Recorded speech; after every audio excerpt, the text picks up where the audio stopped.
Okay,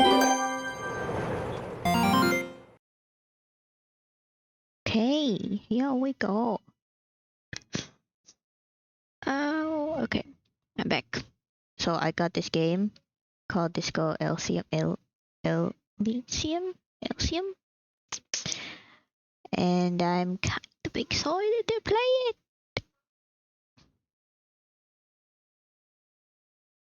It's got like 45 achievements. Oh, is that the right one? Yeah, it's the right one.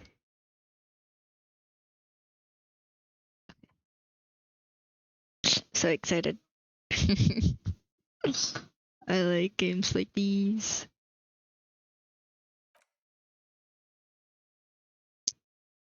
I hope the game isn't stuck, because imagine if it were. It's not. Yay! Oh, such a smooth animation.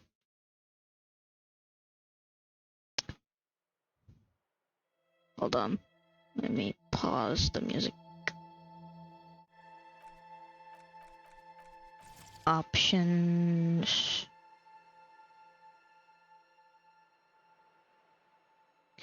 Playing on keyboards.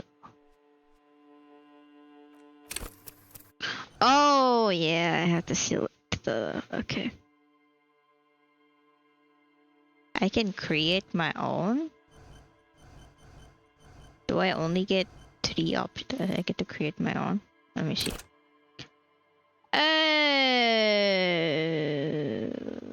Okay. Do I want to create my own? Have a balance of.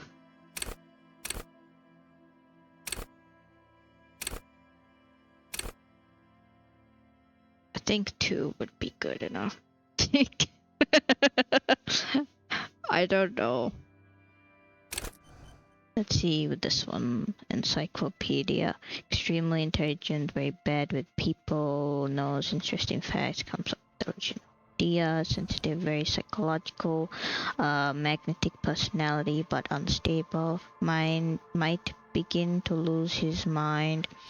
Physical, extremely physical, interacts with the world through his body, gets things done, but dumb as a rock.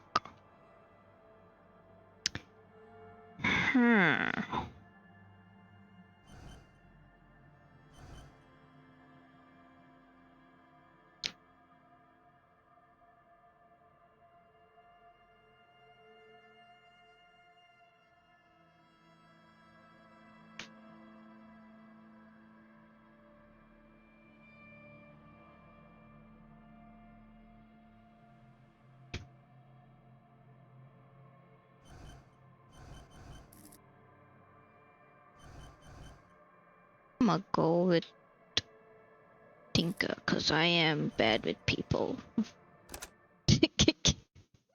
Really bad with people. The Furies are at home in the mirror. It is their address. Even the clearest water, if deep enough, can drown. Begin. There is nothing. Only warm primordial blackness. Your conscious ferments in it. No larger than a single grain of malt. You don't have to do anything anymore. Ancient reptilian. Wait. I need my glasses, bro. Like, the font is actually pretty tiny. So give me like a minute and I will be back real quick, okay?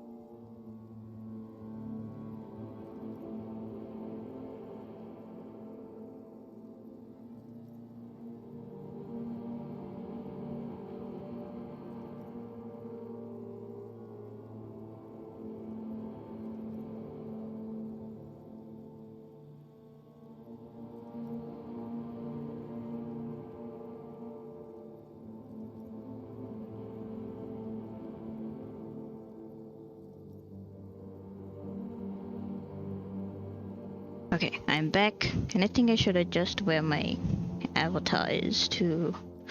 But where can I put her?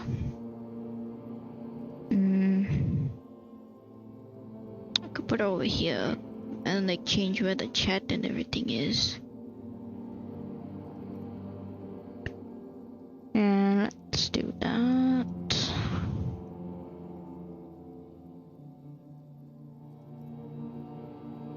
I'll make it tiny. Put her here. Where do I put her? Hold on. Need to mirror motion. Ah, yes, much better.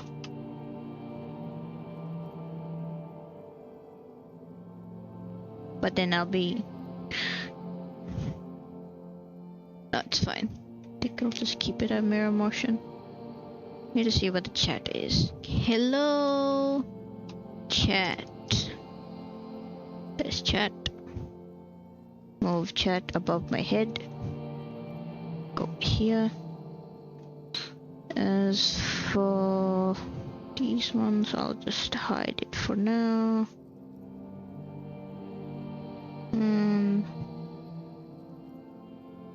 I also have this background thing. Look, this thing. I could add that. Kind of looks naked like this. Actually, it doesn't look that naked. Hold on, how do I hide this again? Just put her here.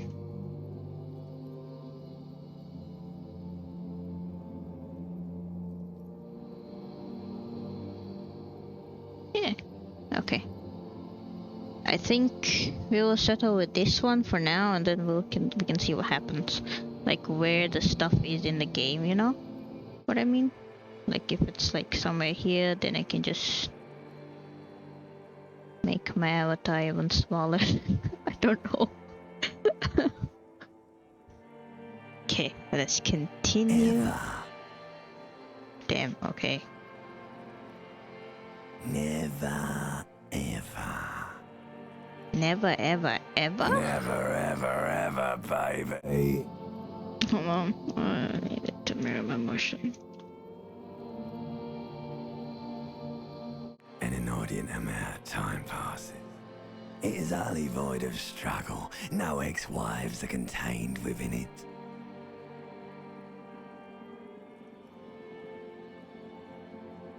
What was that about the X something? Give me some more. This is great. An awareness creeps up on you. Limbic The system. mass lies hidden in your dead angle, soaking in some lurid acidic sauce. It's bloated and shameful, a ball of meat surrounding you. This is a terrible line of questioning, and it will only lead to more awareness of the meat thing. Meat thing? What the fuck? What meat thing? What are you talking about? Ex-love, ex-tenderness. It is foolish of you to resurface to the loss. Not after all the damage you've suffered to get here. Some of it irreversible. Stay. Sail with me through the abyss of pelagic zone.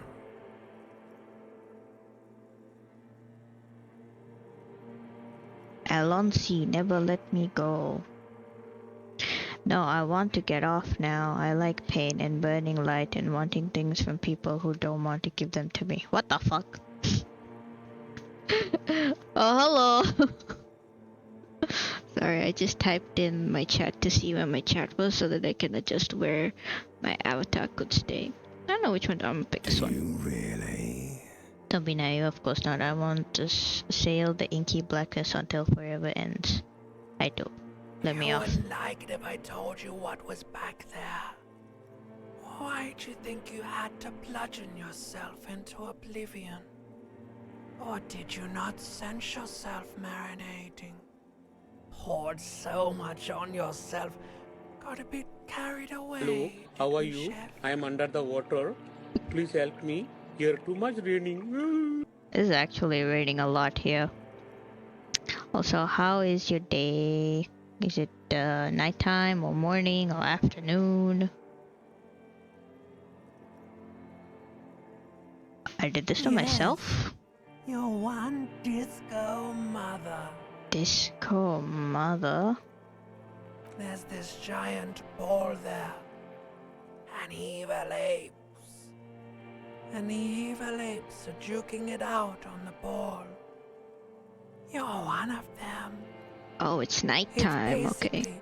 all just evil apes juking it out. Your on day was a giant question mark? ball. Understandable. How big is this ball? How small are the apes? Infinitesimally small. How big is the You ball? can't even make out it's a ball when you're joking it out. It's that large. And this duking it out, I keep hearing about. What's that? Vying for resources. It's just a stupid expression you picked up somewhere. The part of the presentation you want to take home with you is this. You have to beat the other evil apes in the face. Or Okies, I'll be here. That's sad. yes, it is. And you drowned in that sadness a long time ago. You mean drowned? You lost. I lost. The sound outside. You Encyclopedia. recognize it.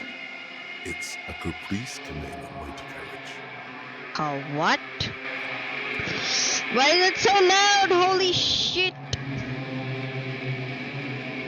And he's naked.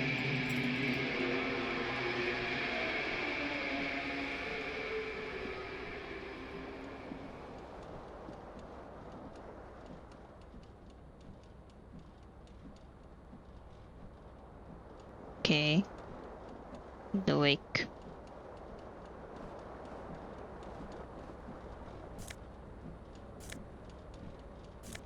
Take it. Okay, now he's dressed, thank God.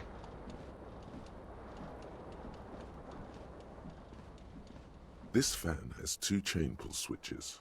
One ends in a tiny fan, the other in a light bulb.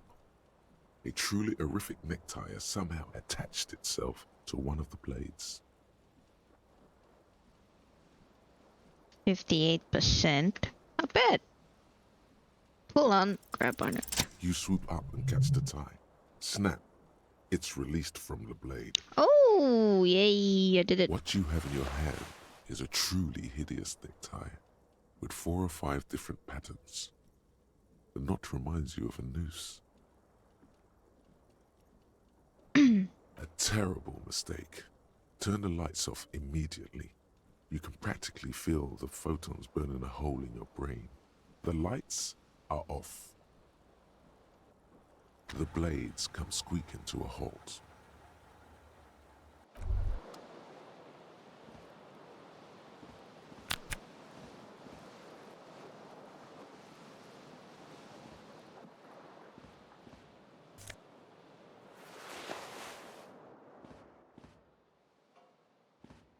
A mirror hangs above a bent and broken sink. In a fierce discharge of masculine energy, someone has ripped half the faucet off. Goddamn. Was this not the same Elo that founds empires and lays waste to cities, virile, uncaring towards the little things? Okay. Probably not, no. Hot water sprays from the faucet's base, and steam covers the mirror. You cannot see yourself, just a vague impression of a man. Suddenly, you realize you have no memory of the face that awaits you there, underneath the soft vapor.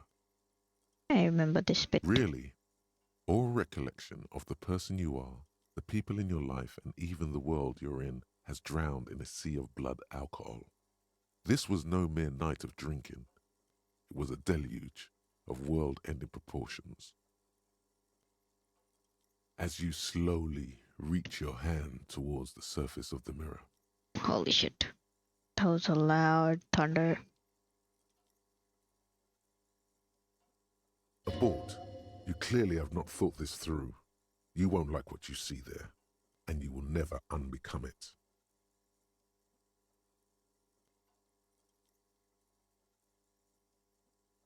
Yeah, there is definitely something wrong with it. What is wrong with it? Where to even begin? There is the bloatedness, then the swollenness. It's like there's an upholstery of alcohol underneath your skin. Bet you are. Your nose feels like a small balloon in the middle of your face. It hurts when you honk it. It doesn't appear to be a particularly tiny nose either. Not with all the drinks it's absorbed for you. It's not. It's swollen and snail-like, wriggling between your fingers. Behold. Damn, I look handsome. You have no idea who this thing is, do you? It appears you're also dead. There's clearly rigor mortis on your Oh my face. god, Oh, it's the wait, bro is that an streamer, expression? Are you Manana. trying to make an expression Hello with your face? there. Why?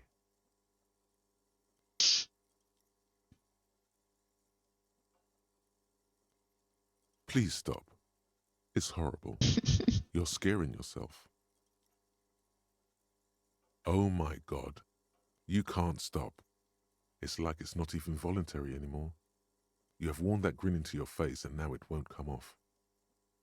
What does it even mean? What is the emotion you're trying to convey? Superstardom, god, I don't know. It's indescribable. I think it's supposed to look suggestive. I'm afraid it's meant for the ladies. I'm insinuating that I'm vaguely sympathetic. I think I'm sort of pulling it off too in a sad has-been kind of way. There's just some charm to it. It's an expression of pain. I think this is the fourth one. There might have been 10 years ago. It's little more than a cadaverous spasm now. Don't be a bitch, bro. What the hell? Let's try this. Like the rest of you, it comes from a bad place somewhere in the past. Damn. That's all you know for now.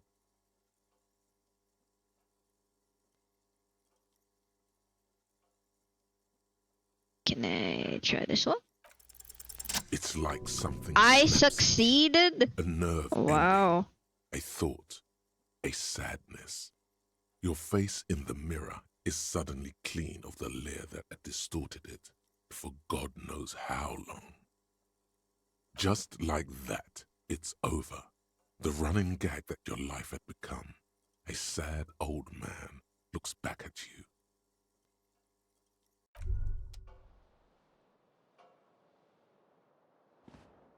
What's You this? hear a jingle. Keys are clinking in the pocket of your flare-cut pants. It says, whirling in rags, on the aluminium keyring. There is a single key on the ring. The number 1 is etched on it. It should open the door. The whirling in rags is a hostel cafeteria on the urban coast, frequented by dock workers.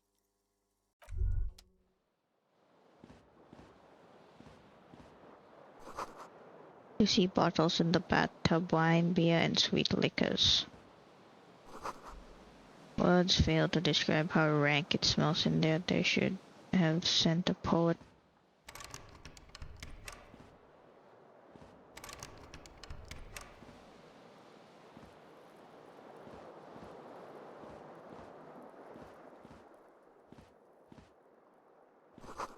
The magnum-sized bottle of Commodore Red is empty. The reel-to-reel tape player is still on, rolling empty. Looks like someone tore out the tape while the song was playing.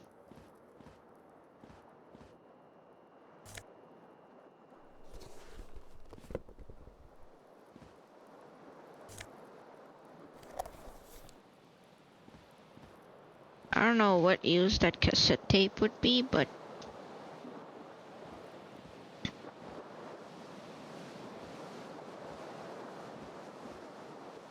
The window stands broken in its frame. Cold wind blows in. The shards face outward. Whatever broke this window came from the inside. A fine web of scarring covers the back of your right hand, but none of it is recent. more likely a projectile than a held object.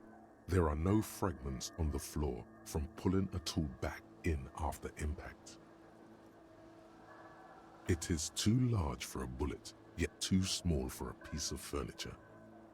You're looking for something heavy and larger than your fist. And if The it's single made green of... shoe you found fits the hole almost as well as your foot. It would have also been heavy enough if thrown with force. Congratulations, you smashed the window with your own shoe. Now you only have one. If you're lucky, you could still find the other one on the balcony outside. The door to it should be outside your room. The cool wind gushes in. Your toes curl up from the cold. Oh, I gained some XP.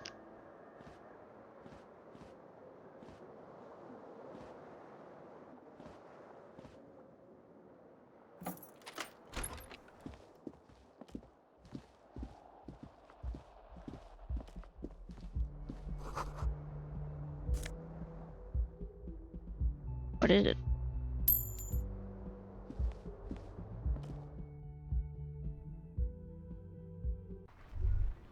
Oh, that's so bright. Holy shit. Oh, dude, hold on.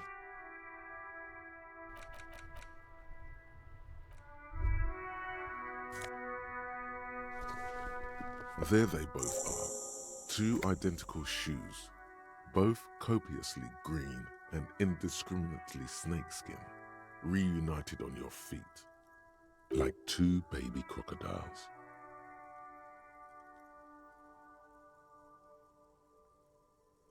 Good, they're balanced, comfy.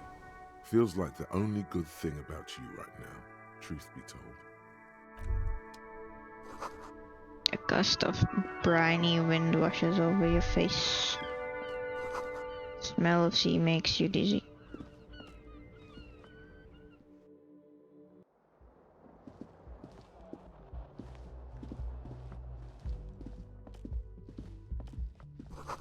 The calendar says it's March. The year is 51. Hello, officer. Hello, The young lady. woman raises a cigarette to her lips. Her eyes are brown and her face is speckled with birthmarks. She can't be more than 28. A silver jumpsuit falls off her like scale armor, sparkling.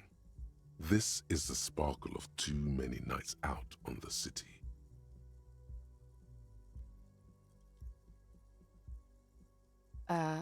No.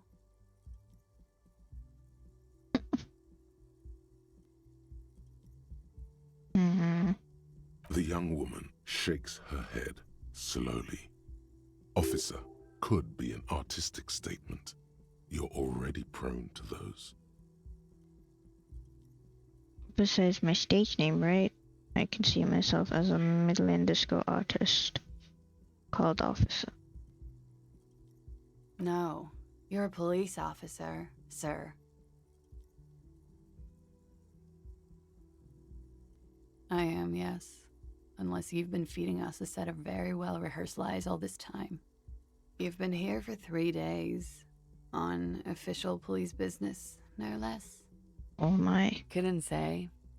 In truth, so far, mostly drinking. You have no doubt about the drinking. But do you strike yourself as a tight-lipped drunk? She must have heard something.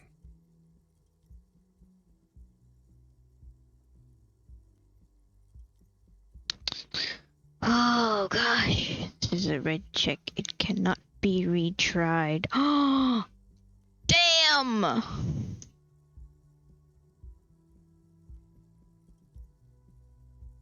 I might not know where I am or who I am or what a caprice kinema is.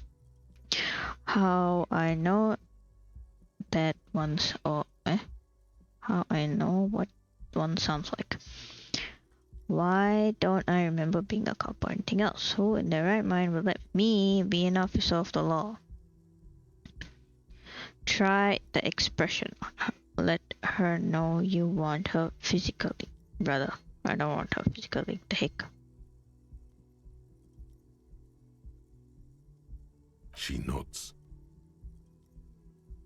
But I do know when someone's not telling me the whole story. What am I doing here? What's my case? There's a mercenary out back. He's been hanged. The body has been there for a week now.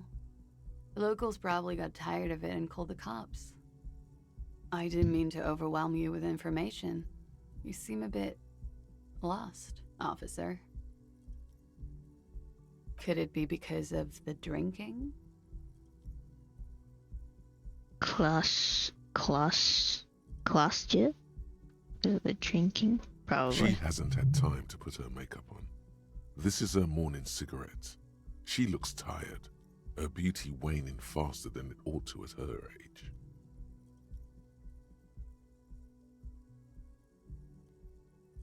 Don't be so harsh on yourself.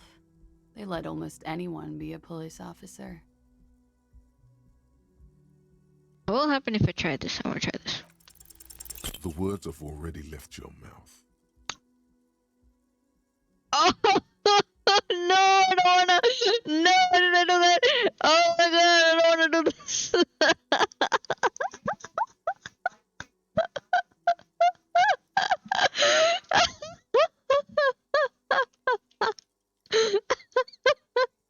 I can't even.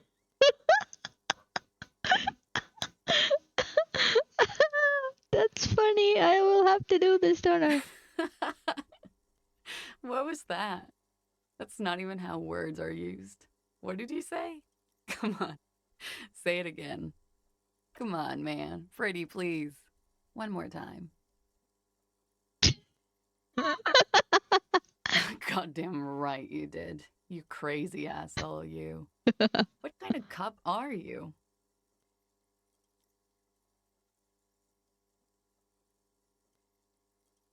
I'm a call off the up. I want to have fuck with you.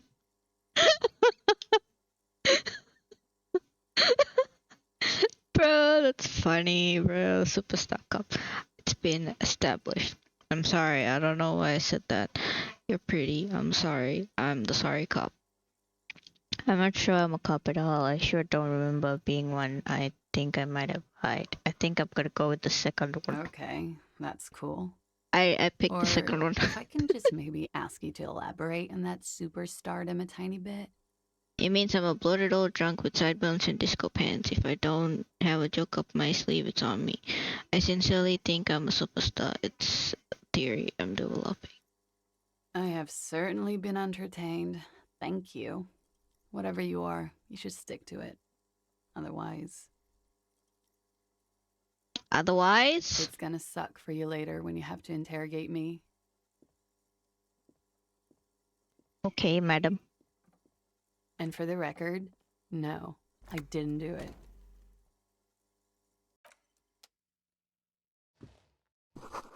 Looks like she left a nice long stub in the ashtray. It's still smoking.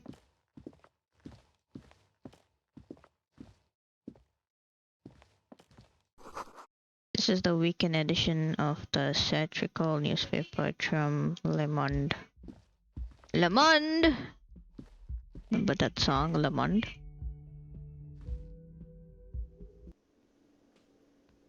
Where am I?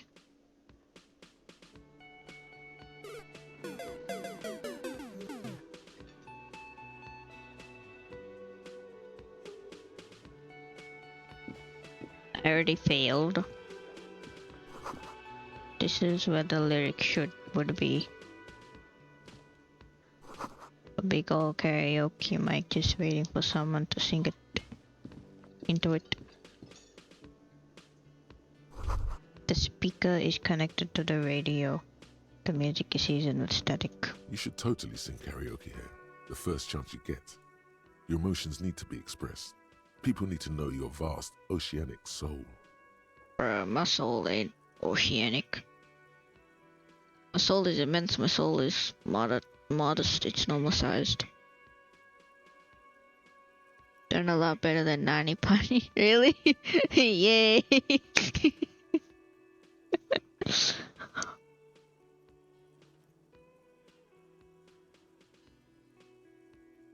Soul is puny. My soul's cubic content is obscured by the hangover. I think my soul is pretty modest. Exactly. It's measured, level-headed, and it needs to be heard. Or it doesn't. Through a PA system. No. By other people.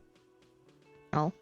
This goes well with the theory I'm developing, and I'm down on my luck superstar person. What should I sing when it comes to it? You should sing the sad small church song from that tape you found. Thought it was obvious. Of course, they'll really get a gauge on my soul with that one. Was thinking maybe I could sing something happy, get the crowd going. Nah, I'm gonna sing a sad Serves song. them right. Wipe that smirk off their face with your sad, tragic song. Who's laughing now? No one. What? You can slip and die? Whoa, okay. You would need another copy of the tape first, though. The one upstairs is destroyed.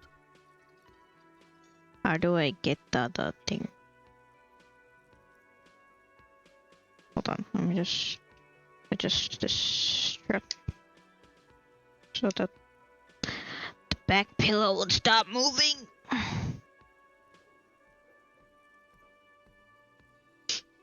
Who is mistakenly identified as a cop for his prominent jawline? Yes, sounds like Died from you embarrassment. should probably go Oh, on stage and pose for a moment when you're done with this thought. See if it works.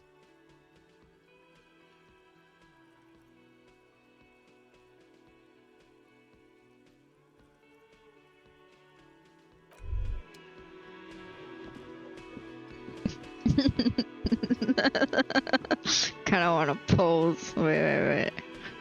As you turn, a bright light catches your eye, making you squint. From a distant sunset, a stage light, flash photography, nowhere in particular. It's just what superstar law officers do. They squint at lights, and they solve shit. Actually, now that I hear superstar and law official in a sentence, they sound weird together. Yes, that's me. I've been establishing my superstardom hard lately. What are you, deaf? They're perfect, like rock star politician and drug addict teacher. Embrace the superstardom you've worked so hard to establish. Yeah, you have. You're a big dick cop, Dick Mullen, Salam Rocky Bayi, badass on the edge disco cop. Time to recede into a ludicrous fantasy world. Here we go. Camera, lights. With a sudden flash, the world freezes around you, and you along with it. In an iconic monochrome solution, a black silhouette against a rasterized orange world. It's on.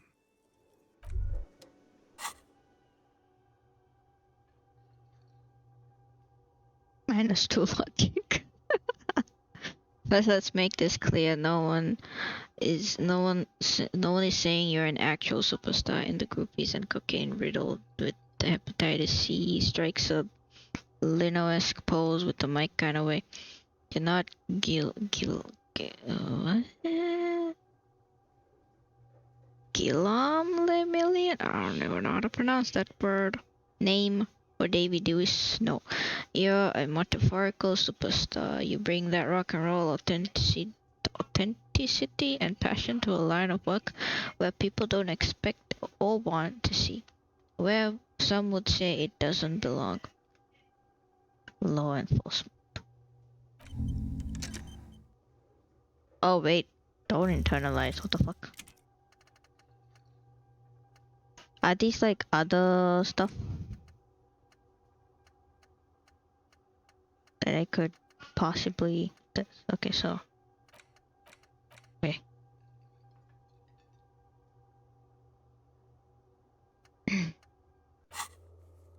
Sing karaoke. You need to find a sufficiently tragic tape that played on a boombox to memorize the lyrics. Then ask the cafeteria manager to perform. Preferably in the evening, more people at the bar get a hold of a sad song on tape.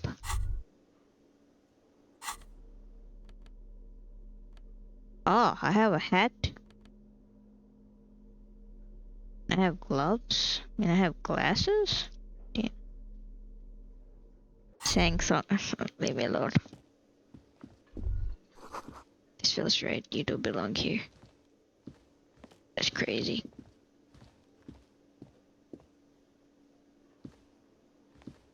A man in his late 20s stands behind the counter, inspecting a stuffed seabird.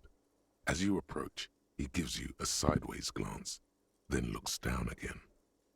Is it some sort of holiday? There's fireworks going off. Everything is cool between you and this guy. He's a big fan. Make some small talk. A competent work of taxidermy. The white and brown seabird lies among piles of coasters and drying mugs. One of its wings broken.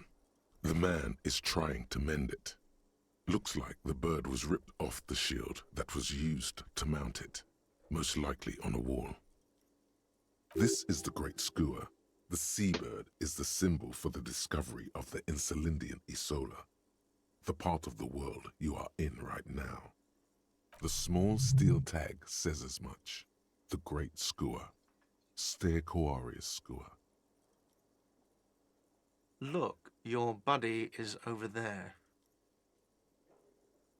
He looks at the doors where a man in a bomber jacket is tapping his foot on the floor. Why don't you go and talk to him, okay? He pretends not to hear you, concentrating on the bird instead. A competent work looks like this is the great. The small steel tag says as much. Look, your buddy is over. Why don't you go and talk to him, okay? Oh, He pretends Okay. not to hear you. what a bitch. Trying to help you with the thing, you're like, nah. The menu has been wiped clean, only the word Monday is written on it. A woman's hand wrote yesterday's menu today. Start with the man's handwriting. This is a water cooler. A large bubble is rising to the surface. What's this?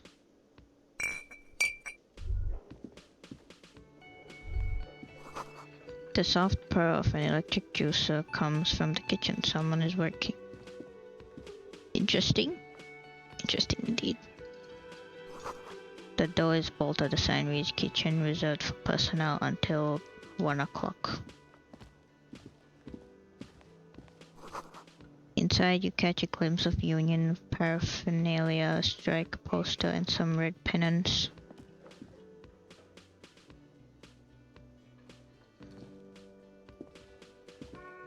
Oh, well, I don't think he likes me as much. Sign reads mess hall reserved for union members. Door opens at 4.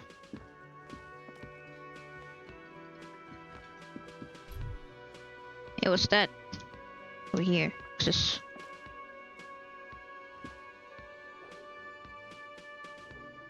Can't grab it. This royal pinball machine is unplugged. Why are you spoiling it for me? Why'd you tell me I did it? Sweetie. You shouldn't keep your colleague waiting.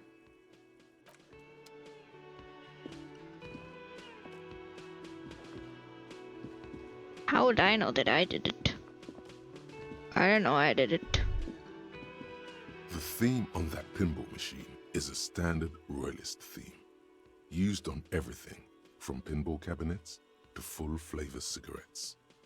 Clinging to a picture book version of the past century, waiting for the king to come back and cast out all the profiteers and homosexuals. Basically, imagine a yellow plastic crown with a liquor brand emblazoned on it. The idea of a king in a century gone is pretty fascinating. I'd rather know more about the world of today. The sentiment is called anti-centennial nostalgia, pining for a time before the turn of the century. Yeah, the It's common burb. even now, after 50 years. A bespectacled man in an orange bomber jacket is tapping his foot on the floor. Looks like he's waiting for someone. As you approach, he narrows his eyes and extends his hand in greeting. On the sleeve of his bomber jacket, as well as on its back, are the same enigmatic white rectangles as on your blazer. Hello, I'm Kim Kitsuragi, Lieutenant, Precinct 57. You must be from the 41st. You realize he's waiting for your name.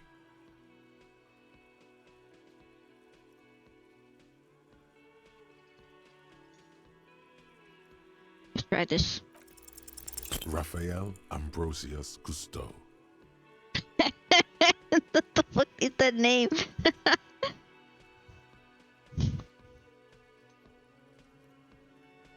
So cool. It's very cool, but I want to come off like a douche if I call myself that. It's very, very cool. Maybe just a bit too ostentatious. Yeah. No, it's not. Raphael Ambrosius Cousteau is one classy name for one classy cop. Say it. I don't want to say it, but I guess I have to say it. Yes, well, Doesn't even process what you just said, just moves on. Not for a moment does he believe that's your real name. He casts it aside as an intra-departmental joke or a peculiarity he doesn't understand. it looks like we had a little scheduling error on Sunday. Saturday too, actually. Have you had time to talk to the manager here? What he means is, he has been trying to meet up with you for 2 days, but you have been otherwise occupied.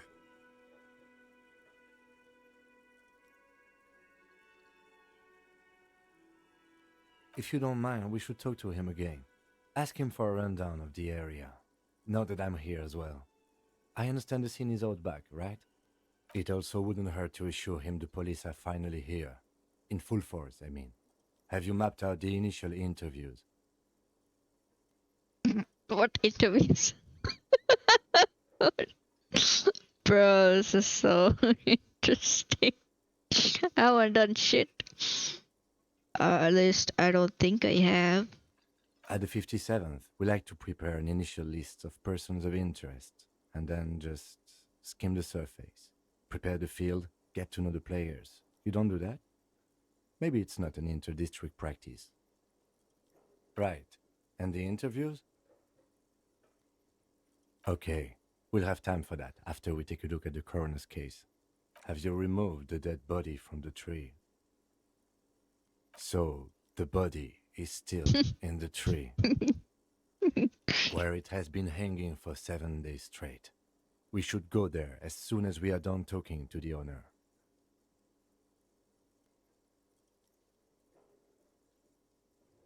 After you, officer. Hey, I gained the If you're about to embark on an investigation, shouldn't you have a badge? You mean you don't have a badge? Losing your identification card is a serious matter. My vehicle has a shortwave. You can use it to report your badge missing. I advise you to try to locate it as quickly as possible, but getting the body down should still take precedence.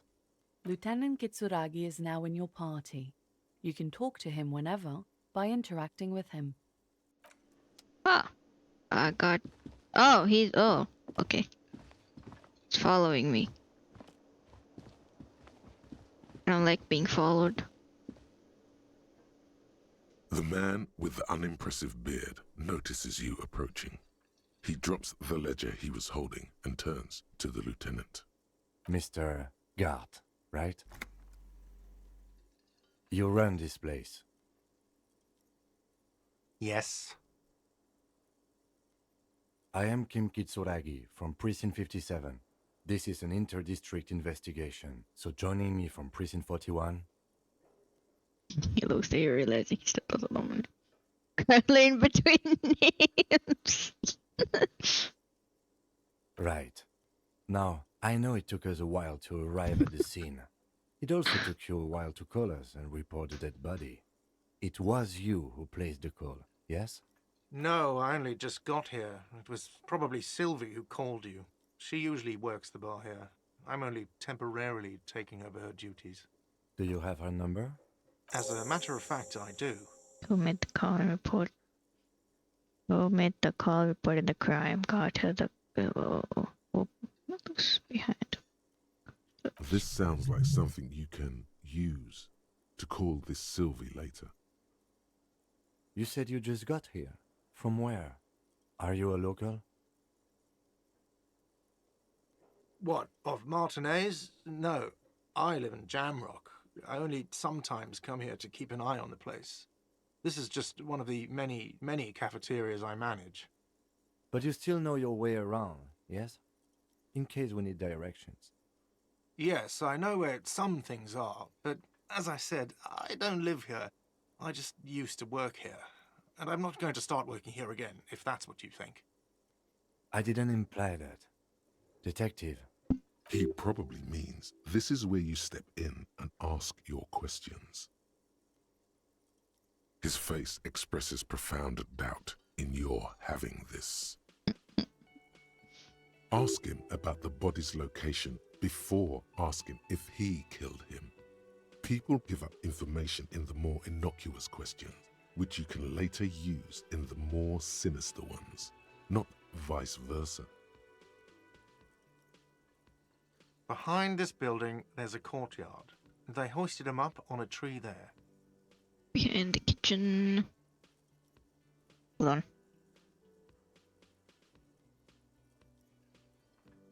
Give me a second.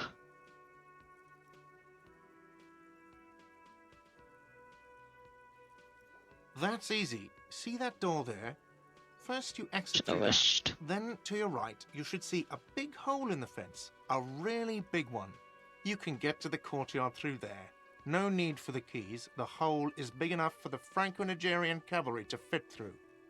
This man means the heavy cavalry of the innocents Franco-Negro, sweeping over the plains and nations of the enemies of mankind. 5th century style.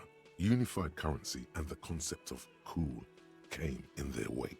They wore lamella and carried guns.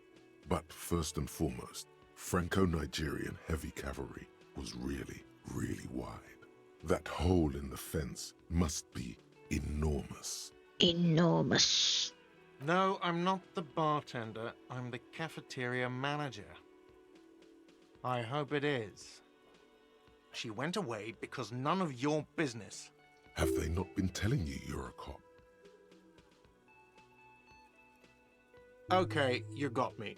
She went away because of the dead body out back. And because I asked for her number. That's why Sylvie went away. I hope you appreciate that. Thank you. I asked an employee out. She didn't want to come, but felt obliged to. It was a bad idea. Now, what is so goddamn fascinating about that for you? It's got nothing to do with the lynching. This stuff gets on my nerves. I'm a feminist. I guess I like to be thorough. Everything has something to do with everything. I don't know. I just went for it. You're right. I probably shouldn't have asked. I like to be Good thorough. for you. Was there something else? I'd like to get back to what I was doing. I don't know who killed him. I'm not the police. That's your job. This is it. He said they hoisted him up on a tree. Who is this they, if he doesn't know? Oh, people are saying it was the union dock workers, that it was a lynching. The locals, the customers, the people who eat here, a lot of dock workers eat here. Sylvie told me everyone knows the dock workers did it. Did the debarders themselves tell her this, or is it a rumor? I don't really know. You'll have to ask her. Why would the dock workers lynch this I man? would suppose it's because they have nothing better to do. You mean the strike? Yes, the strike. The man they hanged was a security guard for the harbour company, I hear. A mercenary. The unionistas probably thought they'd send a message. The lieutenant turns the page in the little notebook he's been scribbling in. Let's go. Oh, I gained 30 experience. Not so fast. You owe me 130 real. Oh, excuse me. You owe me 130 real. The IIR, or Inter-Isolary Real, is the global reserve currency. Whatever part of the world you're in right now, it's safe to assume he means you owe him some money. Wow, you're a genius. Yes, that's right, money. You owe this establishment You're under 130 real. What are you, a philosopher? Money is what grown-up people use to pay for things. Things like this hostel room or 8 bottles of potent blend and 9 packs of Royal Extra. We use it for everything, really.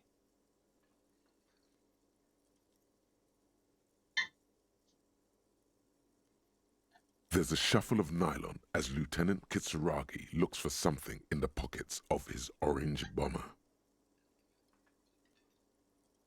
I'm sorry, but he has to pay. I can't let him stay here any longer if he doesn't. If he doesn't have the money by tonight, then... Officer, maybe you're better off working this from home for now. You live in Jamrock, right? It's not that far away. You mean somewhere else to run up a huge debt? I don't think so. The union squeezed most places out of business to fund the strike. You're better off home. Officer, you really need to take this up with your station. I have a shortwave radio in my car. Call them, ask for assistance. We have to get this investigation started now. Good luck. Pay for the damages. By the way, where is home?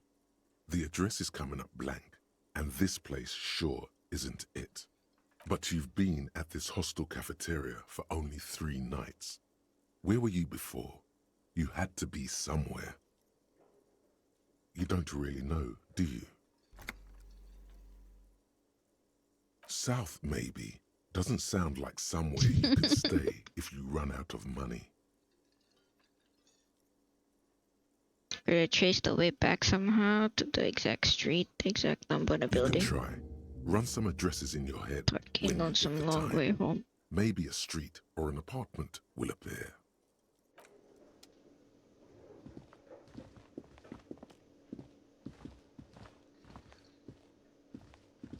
Oh, I can run? Oh, nice. Inspect the victim's body, report your message, pay for damages. Let's go to his car, I guess. Where is your car, Mr. Heap of snow melts in the barrel?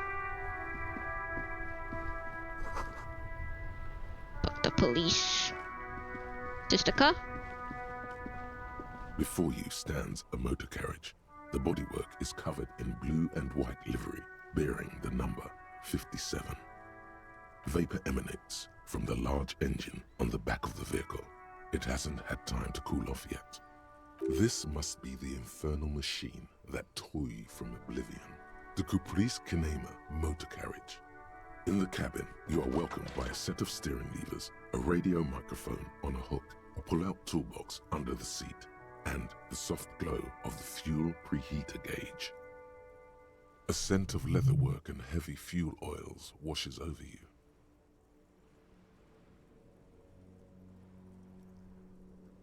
The frequency tableau lights up, and the green button labeled Prime Line glows like a feline eye.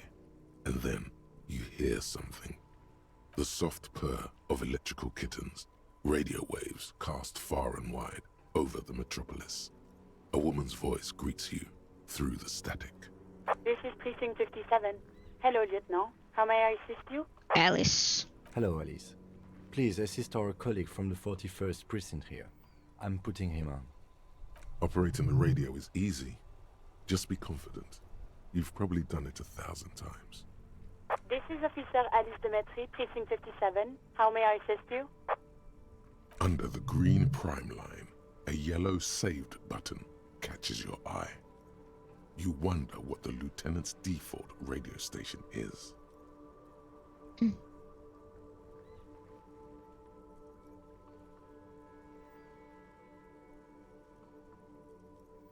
Just a second, officer. She puts you on hold, the static crackling softly like a bonfire. After a while, you hear an old man greet you on the radio. His rattly voice is oddly familiar. 10-2, 10-5. This is 41st, come in, over.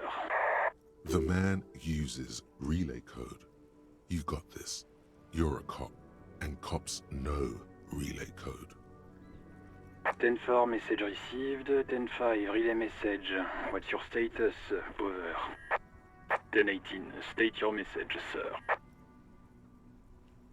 10-9, over. 10-4, message received. This is a very serious situation. I need to 10-22 the captain. Over. Is it him? What does he want? Says he lost his badge and needs to report it. He what? He lost his badge?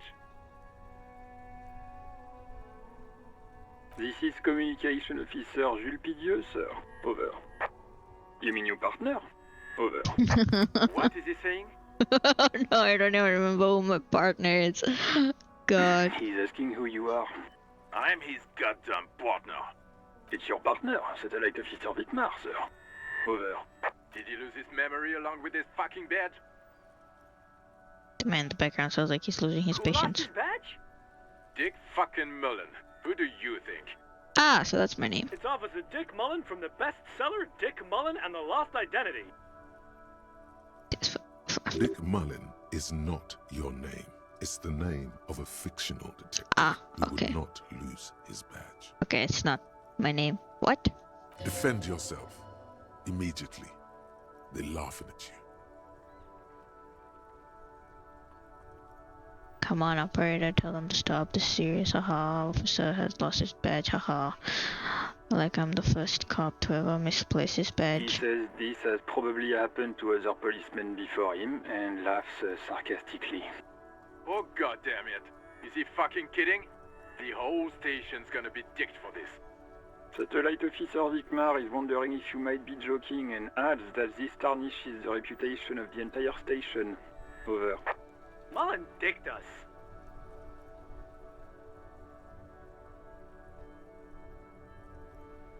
"10-4, I hear you, officer. I'm just going to make a note here that you are in pursuit of your misplaced badge. Over." Fuck me. Mac, come here. You've got to hear this. Dick Mullen lost his badge. Okay, so my name is Dick Mullen. Is it? I don't even know. What's going on? Max Torson. Super Cop here lost his badge. He lost his what now? His badge. He lost his goddamn fucking badge. 10-9, come again. I didn't get that. Over. The animated conversation in the back is making it difficult for him to No hear. heights even for Captain Sober. Ask him. Ask him if he's lost his gun too. Sergeant Orson wants to know if you lost your gun too. Check your pockets. Check your... Holy fuck. You don't know where it is, do you? Oh god. Okay, it's gone. Your gun is most definitely gone. 10-9, come in, officer. Did you get my question? We were wondering about your gun. Over. Lying thank over God. the phone? It's easy. Just say it like it's the truth. He says he didn't. Thank God for that. That would have been a nightmare. I don't even want to imagine the poor prick who has to relay that kind of news to the captain. Losing his badge is bad enough. Tell him to find it, and fast. We can't have some gangbanger running around with it. We're all glad to hear you've not lost your gun, officer. You need further assistance? Over.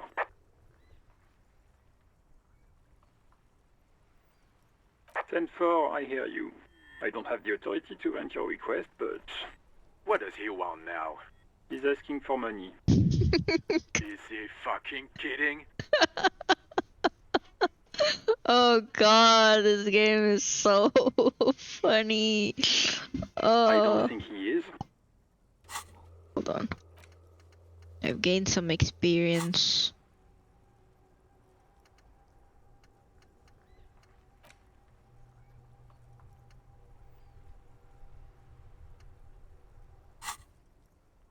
Don't give that asshole anything. He's just gonna drink it all. All right. That's a negative on the additional funds, sir. Over.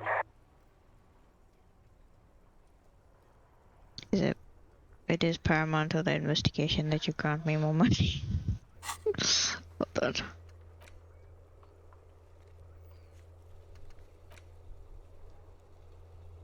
Hmm.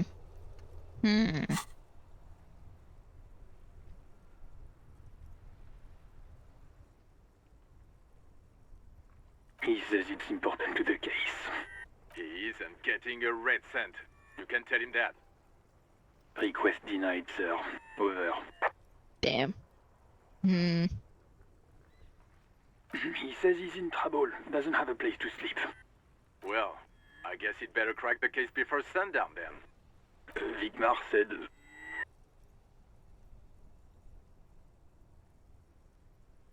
Anything else, sir? Over.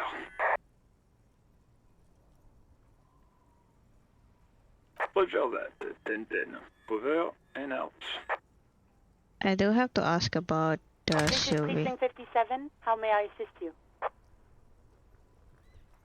Of course. What is the number, officer? Yes, hold on. Her number is 005 1944 298. Received. Hold on, officer. Ooh. Okay. Lieutenant Kitsuragi slowly begins to tap a little rhythm with his right foot. Quite a lot of time has passed.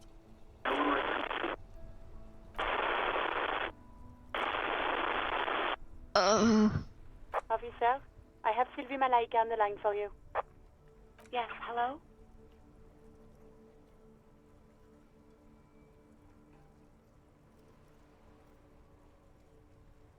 Oh, right. Hello, officer. What can I do for you? No, not me. No, sorry. I don't. Not a lot of people have phones around here. Copper thieves take the wires. People don't have the money to have the cables put in again. They use the Union's phone, or the one on the coast. So the Union has a phone, and there's one further down the coast. Got it. It was someone else. We'll find them sooner or later, officer. It just might take a while.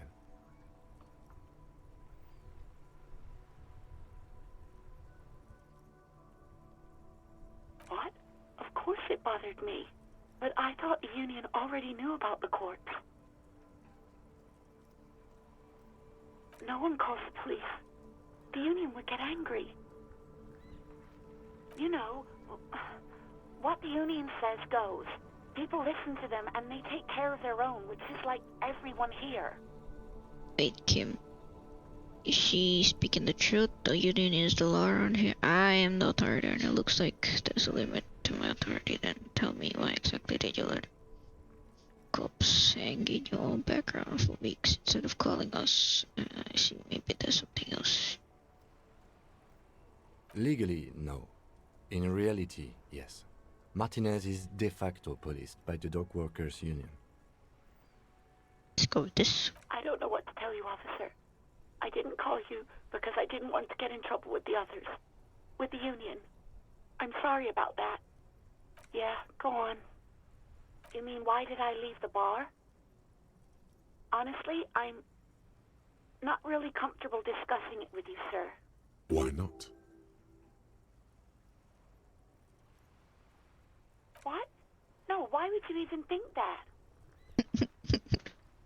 Please, don't bring Gar into this. It's none of your business. God, why can't you just mind your own business? She mutters. I already said I don't want to talk about this. You're messing everything up again. I do hope so. Please, don't call me again. Bye. See this. No, she doesn't have a problem with you. It must be someone else she's angry about. Trust me, you wouldn't want to be the guy here. You know how it is. Yak, yak, nag, nag. No, you're the guy. You're Lieutenant Love, matchmaker extraordinaire. Help the poor girl out, lest she turns into a spinster. Oh god, not a spinster. Yeah, she's a woman, probably just playing hardball with the goods. Women are just transactional.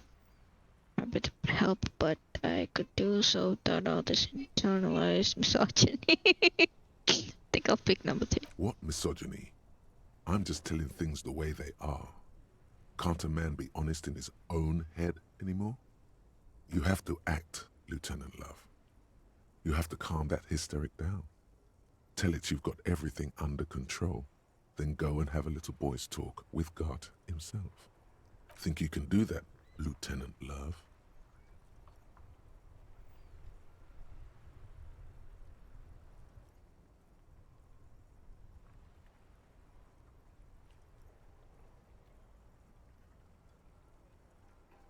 You still there, kiddo? Listen, I've got everything under control. Please, no, I don't want to say, I don't want to say any of those things.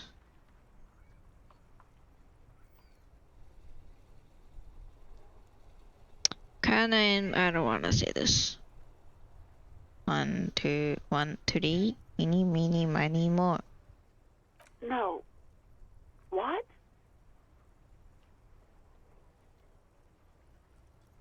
God, what is happening in your head? I don't know, bro. Oh, God. Please, just stay out of my life. What? What is it? Call was terminated by the other party. Anything else, officer? Oh my God.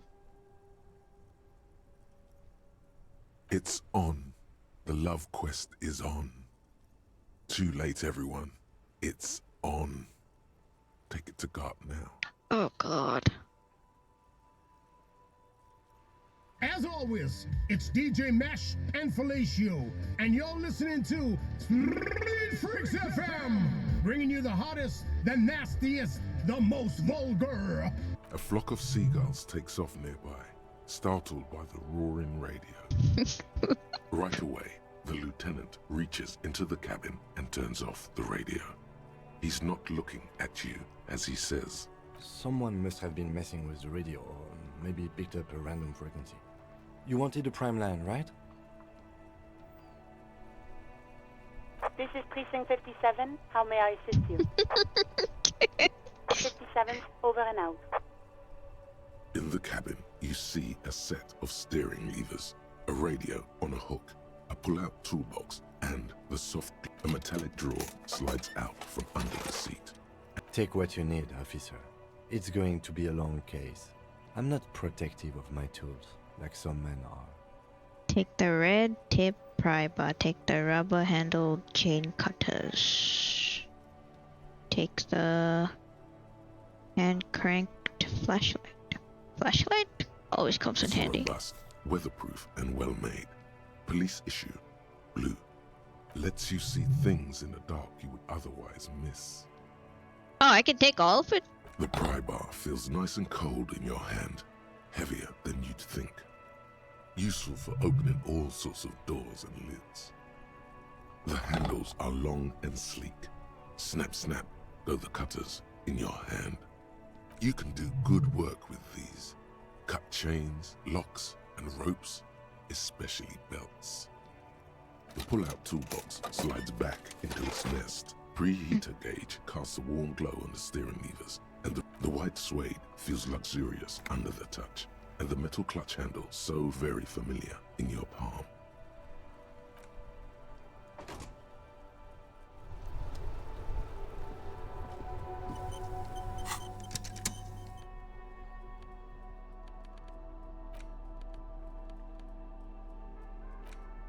Gotta go find my gun.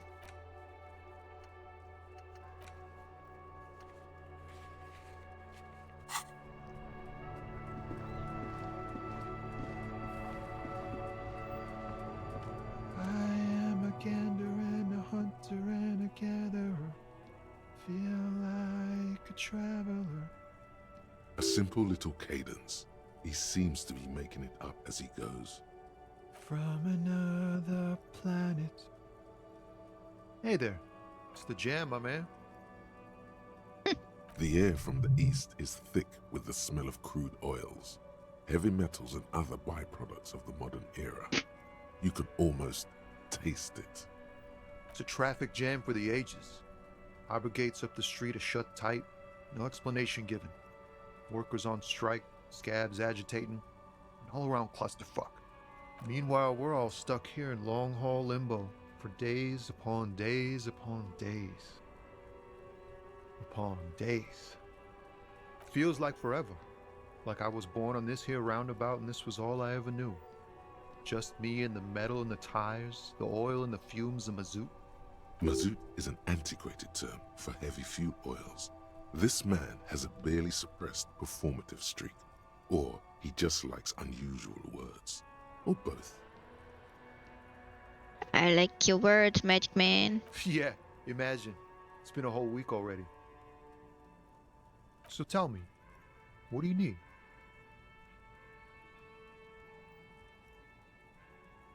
He ain't one of us drivers. I know that. All accounted for. Otherwise, I haven't really asked about that. Been wasting time right here. Wait, hold on. I'll be right back. I need to pee.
Alright, I'm back.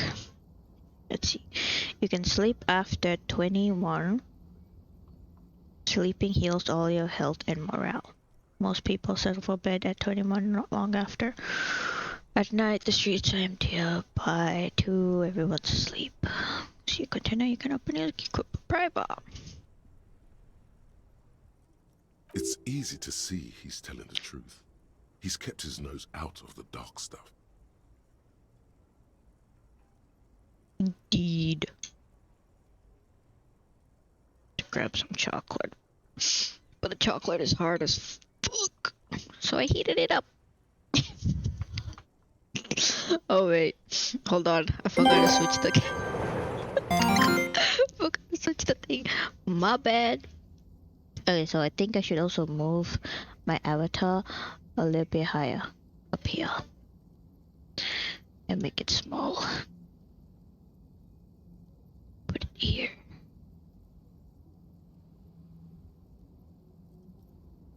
Cause you can't see these two. So I'm gonna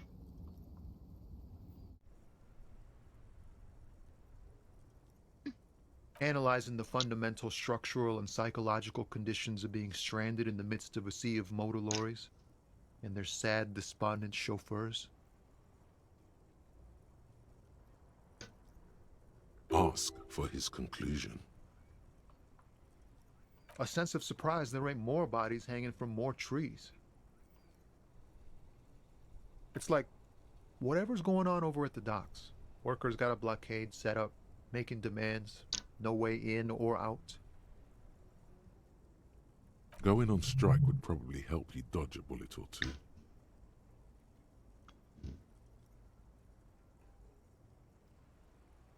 Some pretty wild stuff, I hear.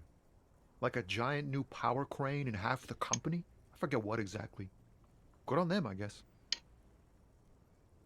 I've heard talk there's a company rep in town, too. Like a strike negotiator type. They'd know what's up. Precise demands and so on. Ah, yes, from the Wild Pines. We'll meet her soon enough, I'm sure. They want to keep that money flowing in, my man. Ka-ching. can hear my aunt laughing upstairs. Oh no, so funny. I'm curious. He doesn't blame them, but he's not on their side. That's for sure. Anything else? Yeah, this ain't really my area of expertise. I just do my job and get paid. I have things to do and places to be. All of us do. Us lorry drivers. Cam, your nurse. You still hang around here waiting for this mess to end. Most have scurried off somewhere to get drunk or high. Or laid. Not that I blame them, really. Not my thing. Chasing transient pleasures is a drag these days. I prefer the examined life now. Thinking, reflecting, observing.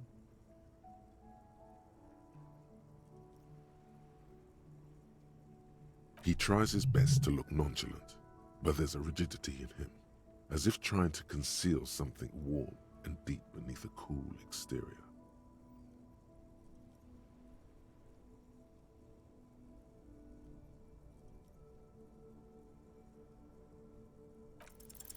Ease into it. Don't go too far. This seems like a personal matter. I'm okay, man. Just... the jams got me down. The fumes, the chemical rainbows, the tarpaulin stretched on the frames and the dull engines off.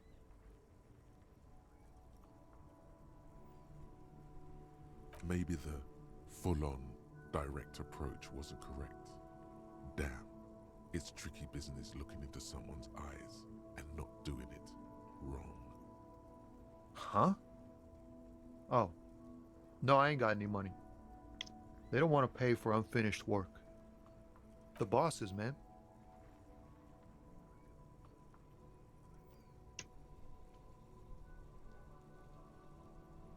Makes sense. It sucks is what it does. Oh, high-grade narcotics, illegal firearms, stuff like that. What the fuck? Relax. He's merely joking. Ha! No, I'm joking, my man. Found runs a nice, clean business. This haul of cargo is mostly sporting goods. You know, tracksuits and that kind of thing. They usually get shipped to Grodd and the Occident, though we've been making headway in the Il-Moran market lately.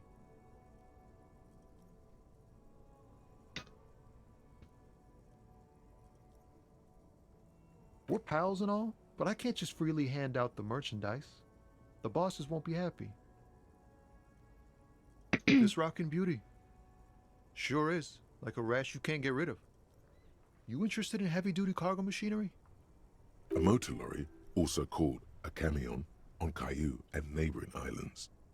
This one looks roughed up enough to be some sort of found rust bucket. Maybe the A6? Good eye, my man. Yup, she's an old one, but reliable.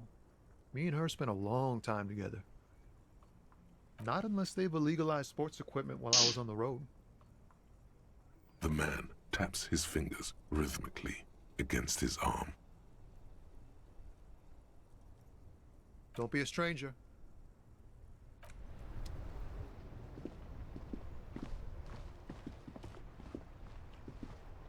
The RCM in Martinez. What can I help you with?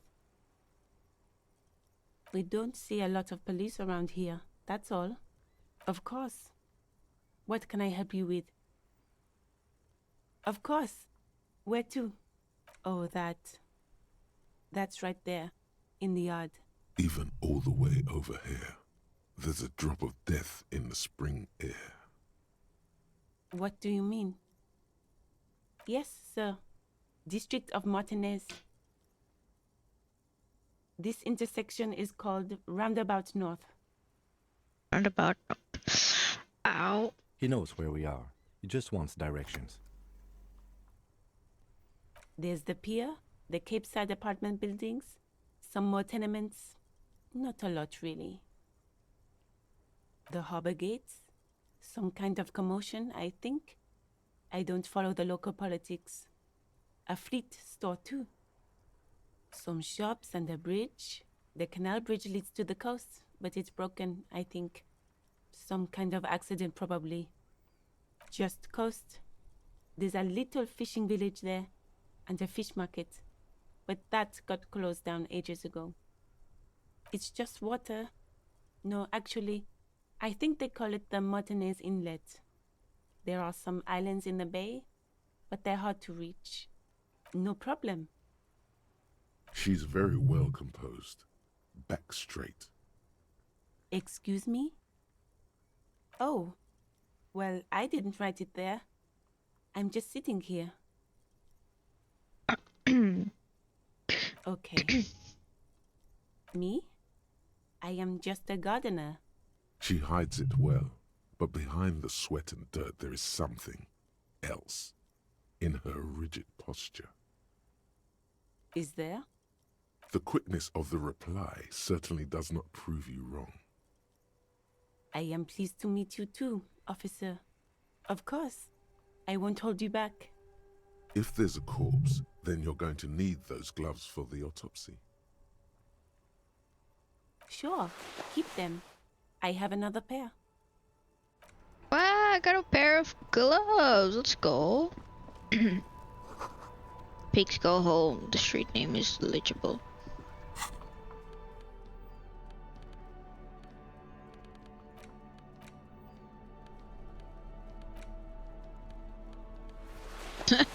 Yeah, looks stylish, dude.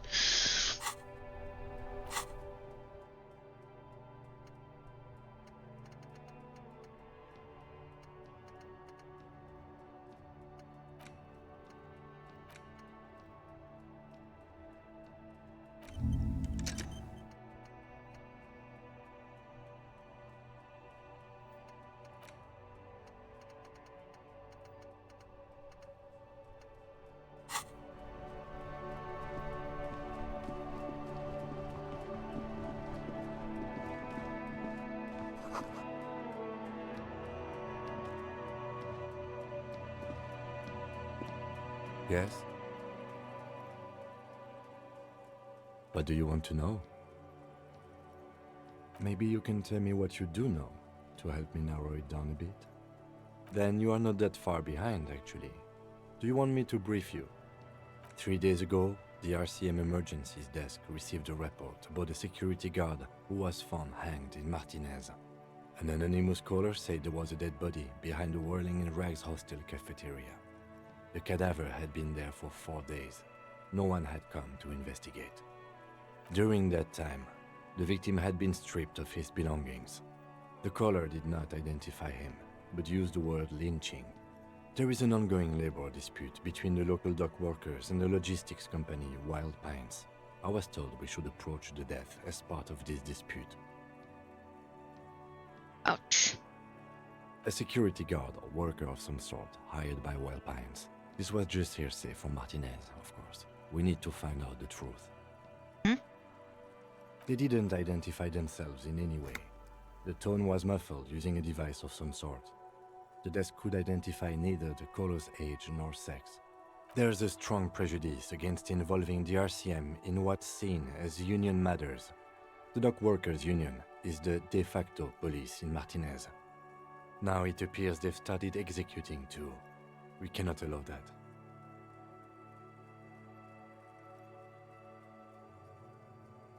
Just to be clear, we are police officers. It's our job to find the killer. That's the case. Uncover and arrest the killer.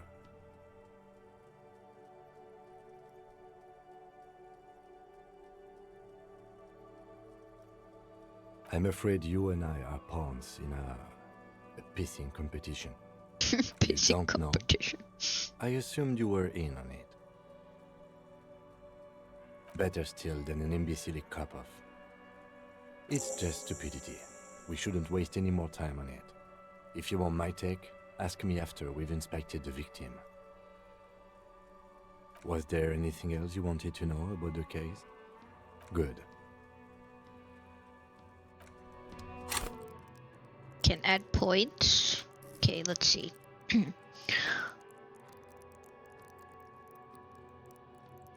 Psyche.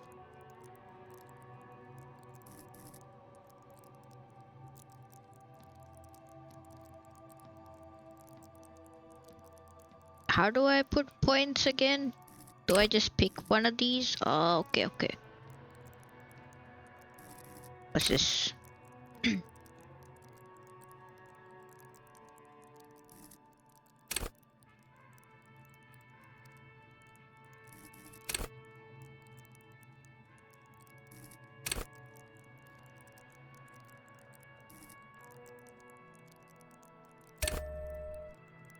Oh, I can even pull it back. Goodness. Apparently, there was a pissing match between Precinct 41 and Precinct 57.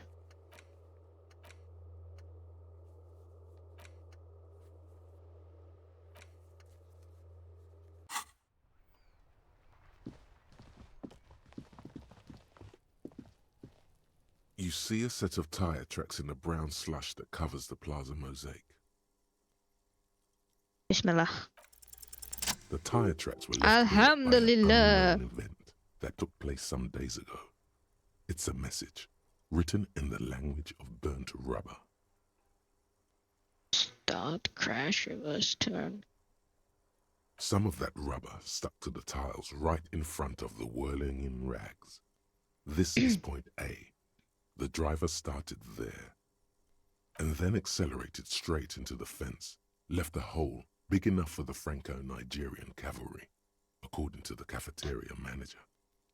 The driver proceeded to back out of the yard, barely stopping before hitting the adjacent building. Before heading south, must have been in a hurry. You are correct. This is a rather motor carriage-friendly city. I'm not sure. There are plenty of traffic accidents waiting to happen in Martinez.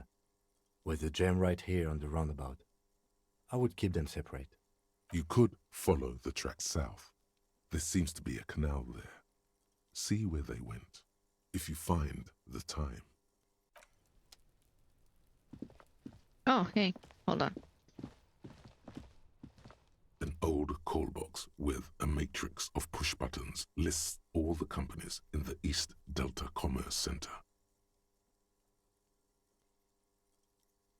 This button looks new, but someone has removed the name card.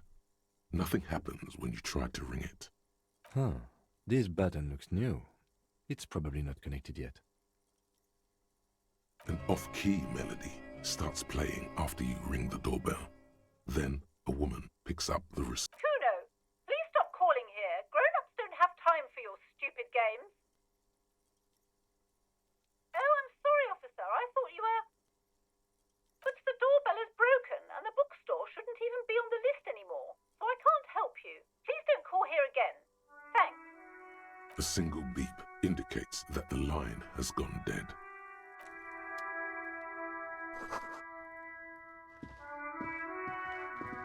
Oh. Shift tab and opened up my Steam.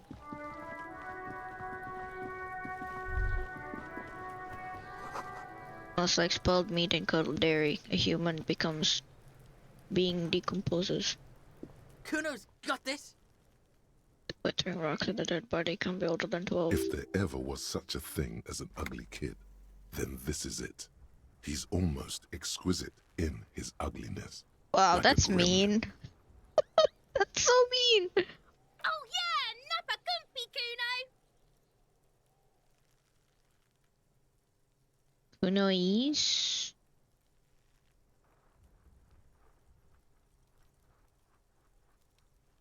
Can't talk, pig. Shit's coming up strong. Throwing rocks. Shit coming up strong. That sounds good. Joyous. You should hang out with this kid and see what that juicy shit is all about. I mean drugs. The kid's on drugs. Yeah, Kuno, ride the lightning, Kuno. Kuno's riding it, see? From his brow and sends another rock flying. The rake, Kuno. You should throw the rake at him, Kuno. Why does she sound like Tracer, bro? The fuck? Does Kuno know what a rake is? Kuno's not a gardener. We shouldn't do anything. I don't tempt such forces. You will see. The language these kids are using, pure unfettered id. There will be no reasoning with those creatures.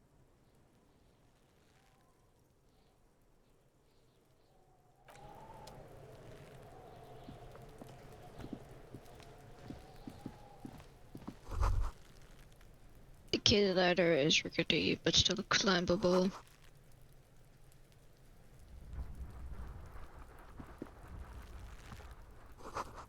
When he's trying to grow herbs in this greenhouse.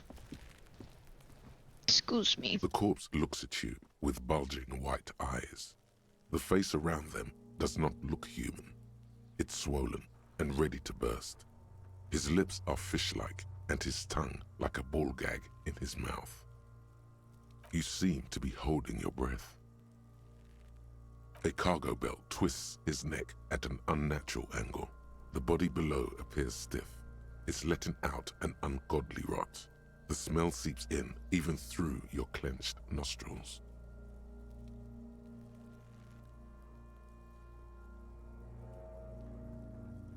God, do I? Should I? Kinda wanna try it. As you breathe Oh, in, success! the odor comes over you. Alhamdulillah. It's a spell of the mind telling you to run, and your stomach to wring itself empty. With your hands at your sides and your eyes squinting, you stand in it. It's a puzzle. What's hanging in front of you is a puzzle of decaying flesh, tattoos, and tendons. The man before you is naked, but for a pair of underpants and enameled boots. His skin is greenish, marbled with decaying veins and blotched by lividity. A fading web of tattoos covers his chest and shoulders. The cargo belt used to fasten him to the branch above appears industrial in strength. The material appears to be ceramic. Its clean white stands in stark contrast to the decaying flesh above the knee. The man wore thick polymer socks, probably for padding. A fine array of interlocking plates covers them. Delicate and fragile, they feel alien to the world around you, out of place somehow. These are clearly not boots. They're armor, possibly part of a larger set. Indeed. Technically speaking, these are sabatons, not boots. Oh, the lieutenant uses a memo technique, A6. That's not just any notebook. It's a classic.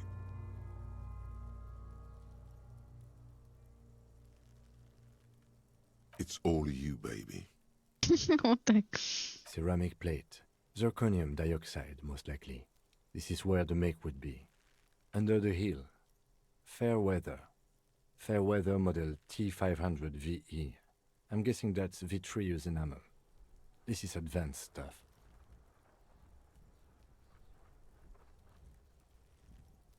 Piece by piece. He's been out here for 7 days. It would be odd if they didn't. We should keep a lookout for these pieces. The armor could yield information. We need to look for pieces of the armor. Got it. No, he must have worn something precious underneath his clothes. They've removed all his clothes to get to it. They did not just strip him for the putrid rags. Then where are these clothes? Have you seen any around? Or if they told him to strip before they hung him to demean him? Someone could have cleaned the yard, but that's a question for the red hat thing. Red hat thing, gosh. So mean, bro. God damn. Hold on, let me just a little closer. Oh, not that close, maybe. Hold on.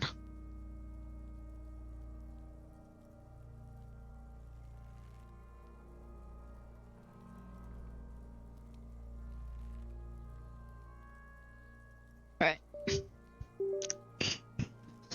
He's doing the thing again.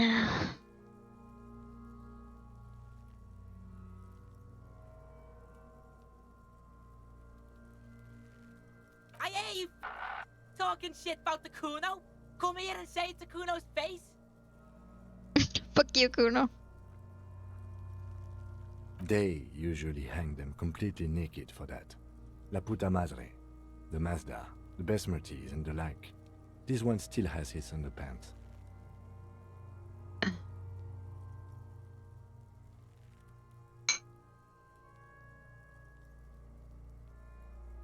What? Are you trying to ignore me now, fuckface? Kuno, this boots shit is super boring and the guy's a total victopaz. It is. It's expensive.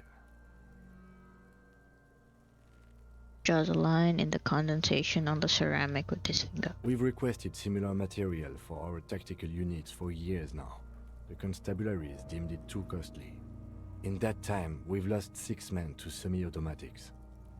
For a full set, about 4 years of wages. For the northwest region of Revachol, an officer's average yearly income is 5,500 real, unadjusted for rank. Not too much, yes.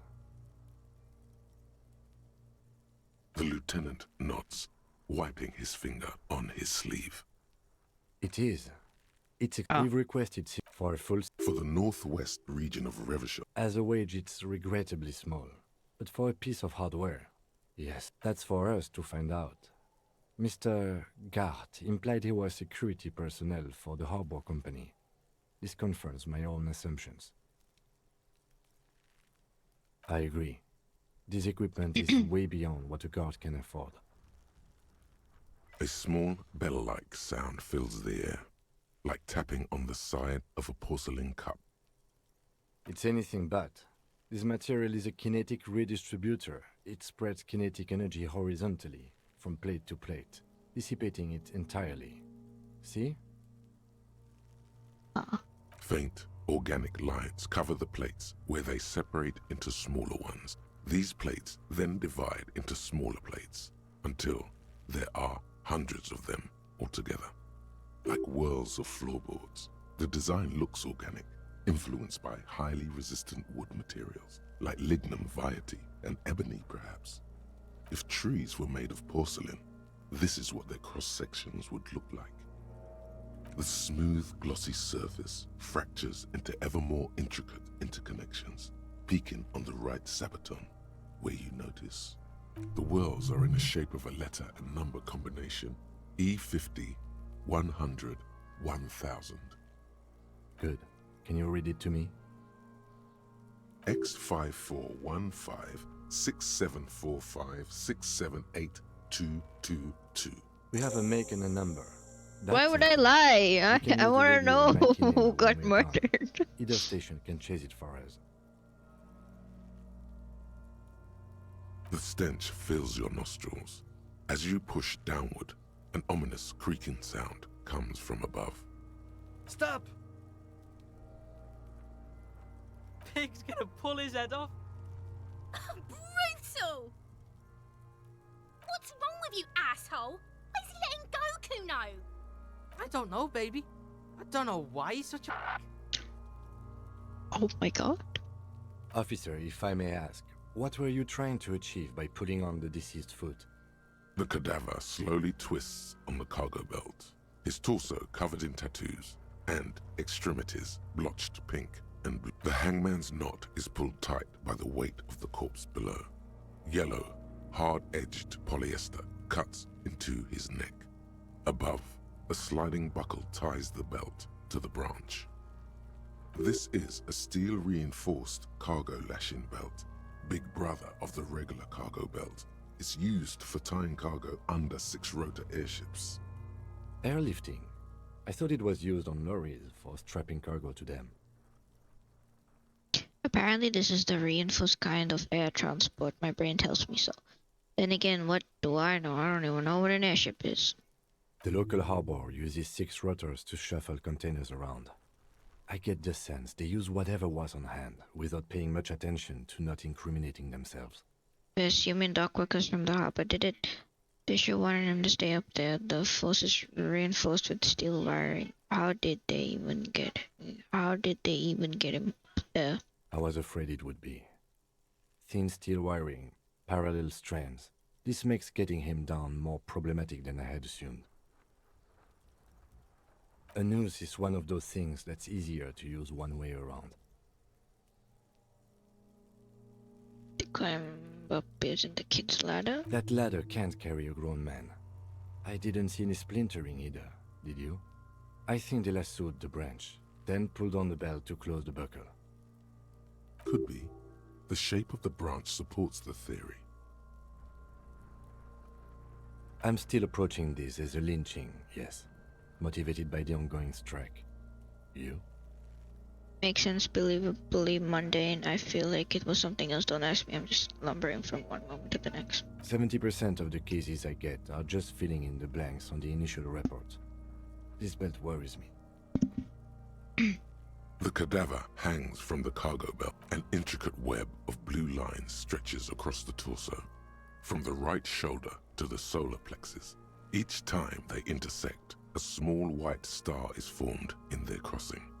Hundreds of fading asterisks riddle his skin. Their concentration is highest around his heart. A map of the stars. I do see some similarity to astronomical charts. Great century maybe. But this seems more particular. Customized somehow. As if someone left out most of the night sky, filtering it through personal choice. The principle of this filter remains unknown to you. The thought dissipates, and you feel as though you were only half right. So am I. Sudden ringing fills the air as the lieutenant pulls down the zipper of his orange jacket. He wears a wide leather belt around his waist and a gun holster under his arm. He takes a thin piece of milled aluminium from his coat pocket and pulls it open. Sounds like a sword being unsheathed. A small lens appears. Some sort of camera. Shit, Kuno! What the fuck is that? An instant color camera. Uses two metal-capped pulls and clicks them into place on the side of the apparatus. A tin slot shines. I have only 2 ampoules, so nobody move. I don't want to waste one.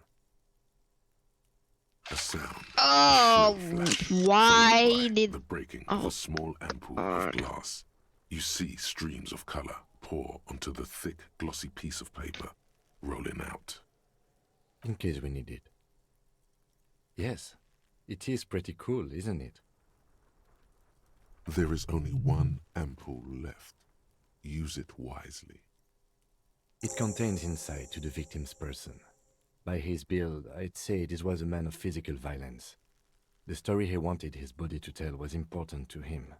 It is his letter, to us. Someone should decipher it. We'll need to show it around. Here, a souvenir. Don't lose it. Ah. Wow, how nice.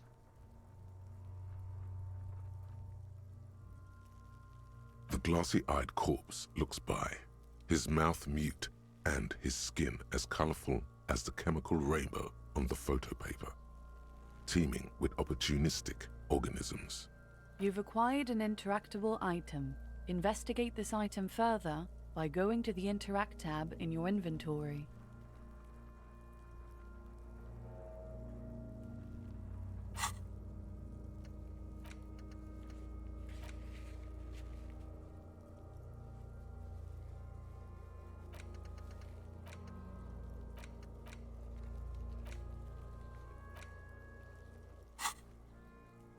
His eyes are milky white and blind to the world, protruding comically from their sockets. There is no one home, just subaquatic terrors there. Dark brown hair grows on his head. His face is ready to explode from the organic processes inside. The death's head grin has passed. What remains is an unrecognizable mess. The corpse looks right through you as you distance yourself from its stench, eyes like a shark. Are you sure we finished the preliminary examination of the cadaver? We might miss some of these things once he's done. The cadaver slowly twists on the cargo belt, his torso covered in tattoos and extremities blotched pink and blue. As you narrow your eyes, the monster before you blurs into a violent mess of green and pink. This is a trick. You've done it before. Pink is where the blood settled in the first hours post-mortem. You can use it to see if the corpse has been tampered with. Does his position at the time of death match the discoloration? Only the lower extremities are pink with a dash of blue. His fatted hands, thighs, and his neck, just above the noose. The rest of the corpse appears dark green in the cold spring air. I see it. His neck too. The lividity goes right up his chin. We have good, well-pronounced discoloration here. The monster comes back into focus, an explosion of color, coursing with dark marbled veins. His stomach appears pregnant with something. Black liquid streams down his thigh and onto his boot. So, what do you think? A pool of blood and feces has eaten into the frozen mud below the man's feet. Purge liquid is dripping into it, drop by drop. The victim appears to have contained no more than half a kilogram of digestion at the time of death. The fuck he's saying? Talking about shit.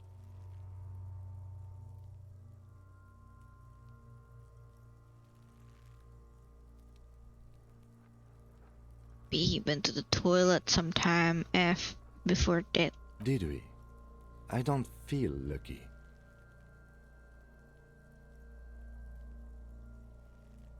Agreed, especially on the neck. The belt acted like a tourniquet, keeping the blood in his head. The hypostasis supports a hanging.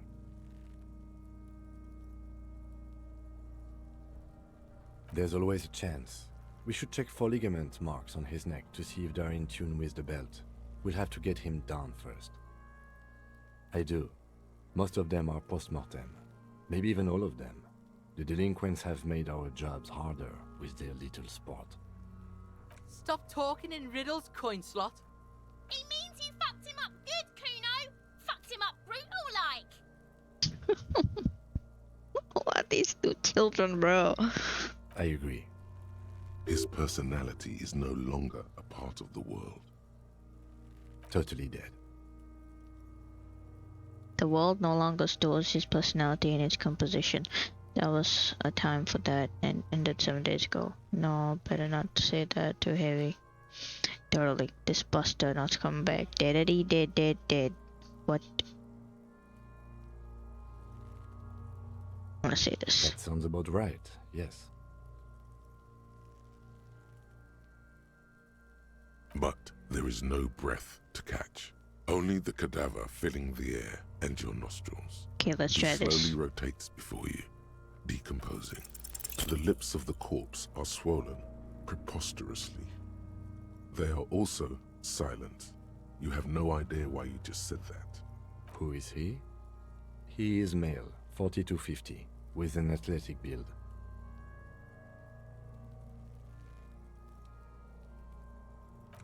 The steel-reinforced belt presents a unique challenge. I brought chain cutters, but I don't see a good angle of approach to the belt.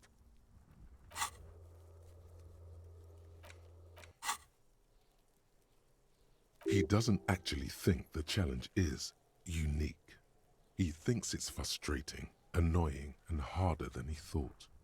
The cadaver is a good 1.2 meters up. Neither one of us can reach the belt without assistance. And even if we do, there's the question of cutting the airship strength material.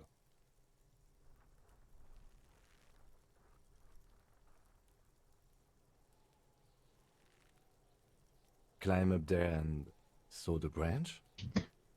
That's dangerous. There has to be a less risky way, with less falling down of trees.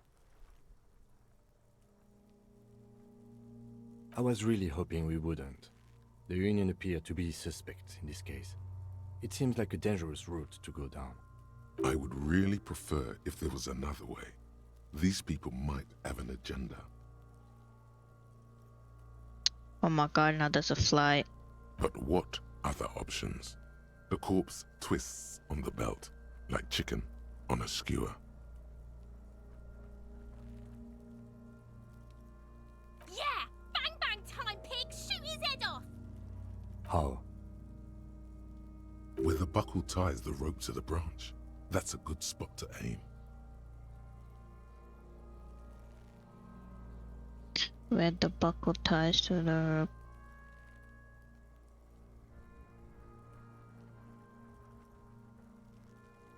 Where? Ah, yes, I see. If the shot hits that, there might be a chance to release the belt. Yeah, now we're talking. Entertain the Kuno with some shit. They'll miss! The pigs will miss Kuno!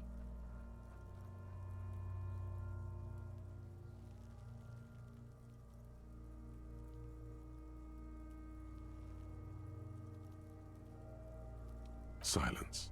With his elbow sharp, the lieutenant unzips his jacket. Let's see what happens. And produces a lightweight firearm. He drops a paper cartridge in the barrel, separates the scouring stick, and gives the cartridge 5 tucks, securing it in place. That's a Kiel A9090 Armistice, mass-produced muzzleloader, ascetic, frugal, one of the most common firearms in the world. He then steps back and assumes the fellow's Stess position, taking aim. The corner of his eye twitches. His finger is on the trigger. He's gonna fucking miss! The kid's voice is drowned in a shrill blast that echoes off the walls of the surrounding tenements. A cloud of smoke slowly parts in the air as the lieutenant steps back and says to himself, Didn't break. God damn it. A lot of things were wrong with that shot. The fellow Stess was the wrong choice. His shoulders were raised, but above all, he cannot trust his eyesight. Fucking idiot! Mookaba asshole! Kuno could have hit it easy, but then Kuno's not fucking handicapped, is he? Kuno's sorry too. Kuno feels sorry for the Beano Cloud. The lieutenant doesn't say a word, just looks at the gun in his hand. No, we are lucky as it is. We didn't break anything, and the victim remains uncompromised. Any more mistakes could put us in an unfortunate position with the locals. I have to say, it's beginning to look unlikely we can get him down without assistance. You know, you don't feel like too bad of a shot yourself. It's bad as it is. Us shooting firearms like punks. Go ahead, I'm not stopping you. Just don't lose it. They only have one gun! This is the sorriest pair of pigs Kuno's ever seen. God damn these kids, bro. Yeah, take it, you fucking banana poika! Take it and shoot yourself in the mouth! The cold piece of bakelite and gunmetal is surprisingly light. Your fingers fit right through the guard, instinctively resting on the trigger. You've held this, an A9 Armistice, before. At some point, it probably used to be your choice of firearm. It still feels comfortable, like you never laid it down. The fuck are you waiting for, Kuno? Tell him to shoot himself in the mouth! The buckle comes into focus in your sights. You stand with your feet planted firmly in the ground and your left hand supporting your gun arm. Why don't you just shoot yourself in your mouth? At least you won't miss. Oh, cannot be retried. Oh, should I try it?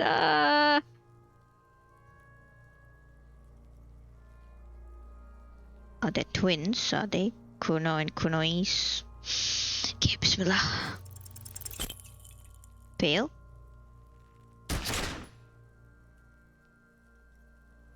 A plume of smoke erupts from the barrel. Your hand goes numb. You missed the belt, but hit the corpse straight in the chest. Bits of ribcage protrude from the skin. No blood, only a murky sludge dripping down his belly. Despair creeps into you, getting fat on your weakness. Whatever noble intentions you once had as a police officer, it's eaten them all up now.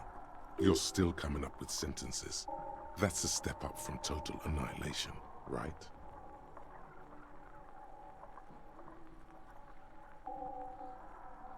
I don't dispute that you have been charged with protecting the people of a particularly challenging district, but poverty does not make one a loser. Poverty is just poverty.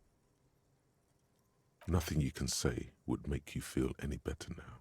Damn. Cop gives up the detective genre for social realism. Another police officer resigned from the RCM following a nervous breakdown. Damn, that's the end, oh He now no. lives under a bridge, drinking and occasionally throwing excrement at passers-by, shouting, "I never loved that woman."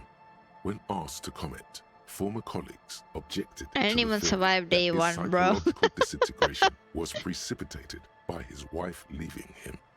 "It's because the Furrows lost that match," said Captain Ptolemy Price, once the man's superior officer. "It's because he couldn't get a big gun from acquisitions, and anyway, police work really burns you out after a while," Satellite Officer Jean-Vic Mayer, the deranged former cop's partner, commented. Sergeant Matt Torson, another former colleague, did not propose any theories, merely saying, "Whatever happened to him wasn't about birds. He got fucked, that's all."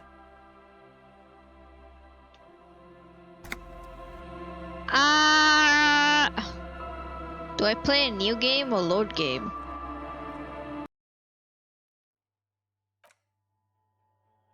This mode got A.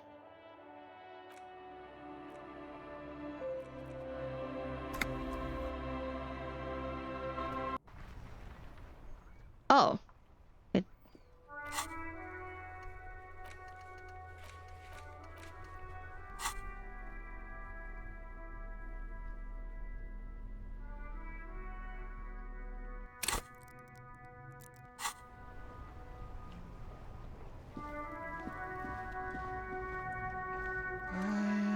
A simple little cadence.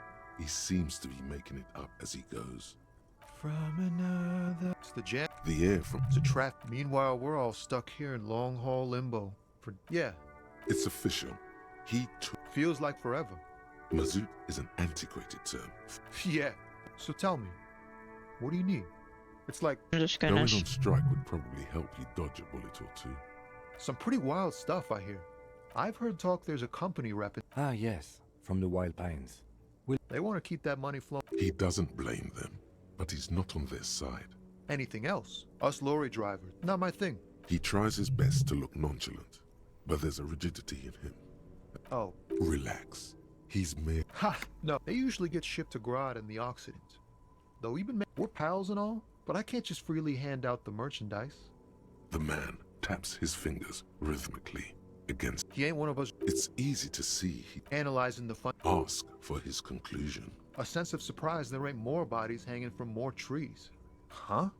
The bosses, man.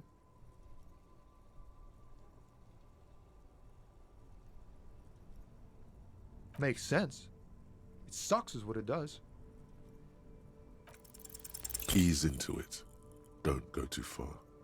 This seems like a personal matter. I'm okay, man. Just... Maybe the full-on, direct approach wasn't correct. Don't be a stranger.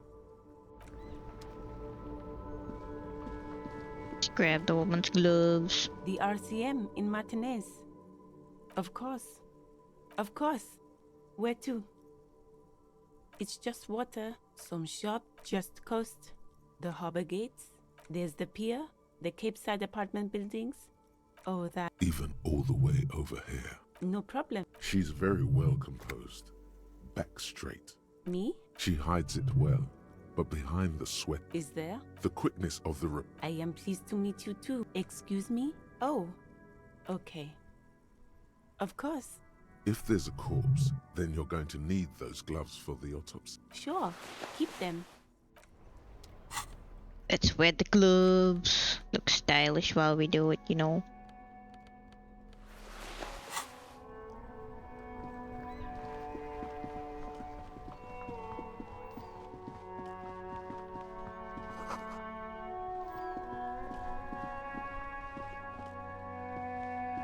Hello, sir.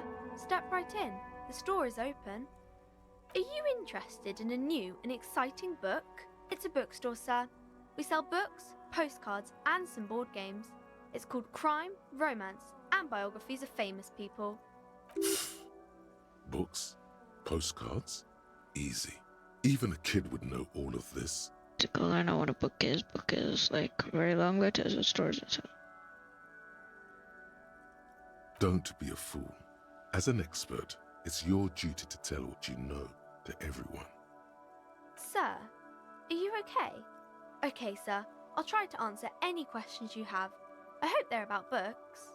Crime fiction is about murders or burglaries or things like that, and the work of a policeman or a private detective who's trying to solve a crime and catch the criminals.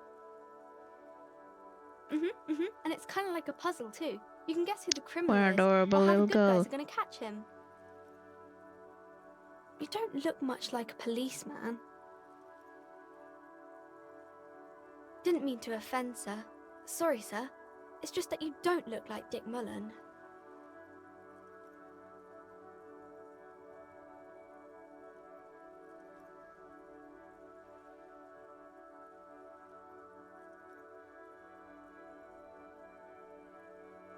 Head, yes. No, your mind. Not head, child. Heads.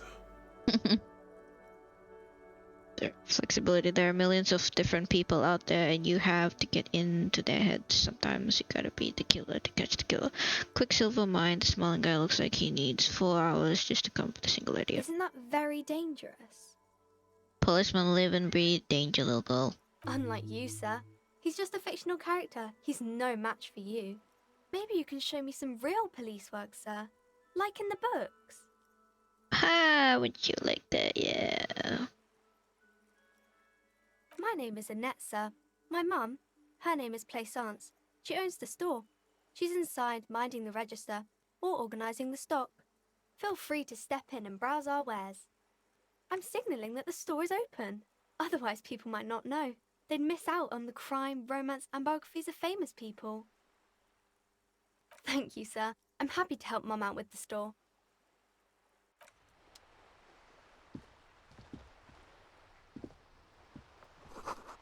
This rose has a rose pistol and a half-naked dame on its cover.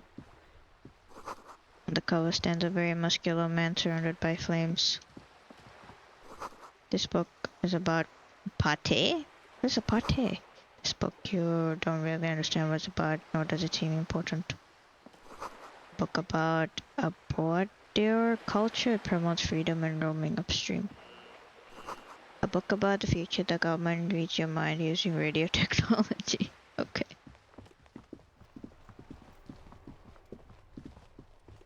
Oh yeah, what is my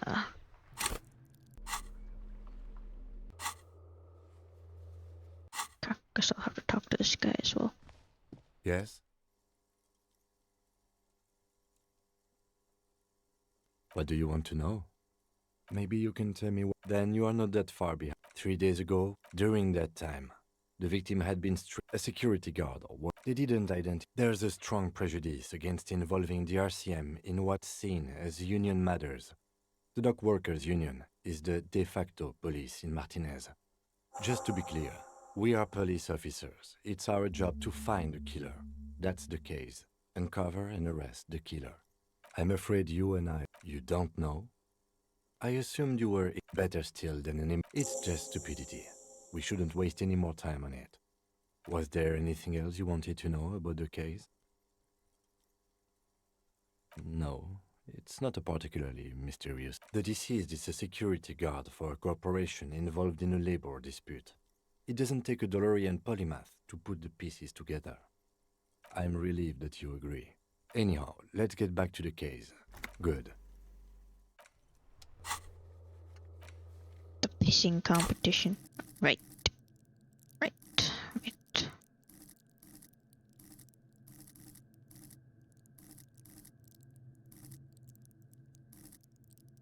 Where did I even put my stuff into, man? Let's pick another thing.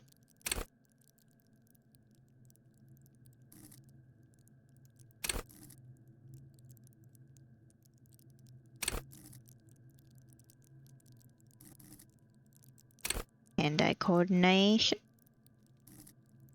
Perception. Under the noses. Done with. Think I should put it into this, maybe.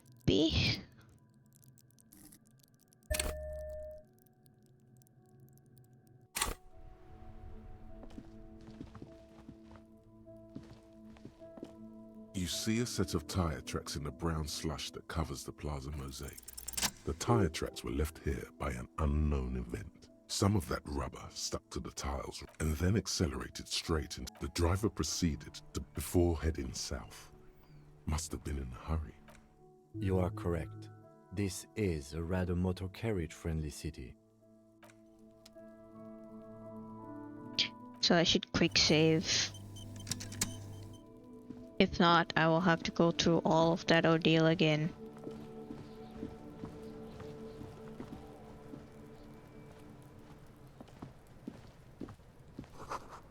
The letter R wears a crown on the ribbon below, a light above, descending. Smell like pulled meat, curdled dairy, a human being decomposes. Kuno's got this. If there ever was such a... Oh yeah, nappa gumpy, Kuno! Right in the dick, Kuno! Get him right in the dick! Love it in the dick. The boy is sweating profusely. His eyes are like two black holes and his jaw is twitching as if trying to break free from the empire of his body. The kid is obviously high. Can't talk, pig. Shit's coming up strong. Throwing rocks. Shit coming up strong. That sounds good. Joyous. You should hang out with this kid and see what that juicy shit is all about. Juicy shit. Yeah, Kuno! Ride the lightning, Kuno! Kuno's riding it, see? The rake, Kuno! You should ride... The fuck? Does Kuno know what a rake is? Kuno's not a gardener. The fuck are you talking about? He's calling us Kuno. He says we're fucking each other. Alright, entertain the Kuno. Show me what you got. What you got there? What you got, huh? Show me what you got. God damn. The kid moves his hands like a basketball player dribbling fast.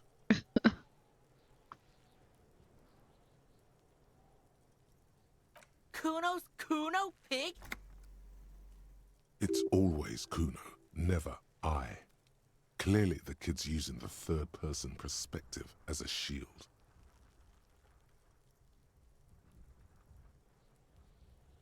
Kuno doesn't do that smart shit. Don't throw that book shit at Kuno. Kuno knows you're lying. Trying to get Kuno hooked on the book. Watch out, Kuno! He's trying to fiddle you! He's gonna put his hands on you! The thing behind the... Help! Pig's got Kuno! Help! Rape! Help! He's got the Kuno, help! What? Everyone can hear. You need to get the hell out of here before. Yeah? Get out of here before the Kuno beats the shit out of you. Yeah, that's right. Drag your fat ass out of here, fat boy, before Kuno fucks you. What? Despair creeps into you. Getting fat on your weakness. What? You're still coming up with sentences. That's a step up from total annihilation, right?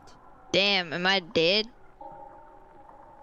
I don't dispute that you have been charged with protecting the people of... Nothing you can say. Cop gives up. The detective... The heck, man? What the fuck? Thank God I quick saved. Holy shit. Okay, not talking to Kuno.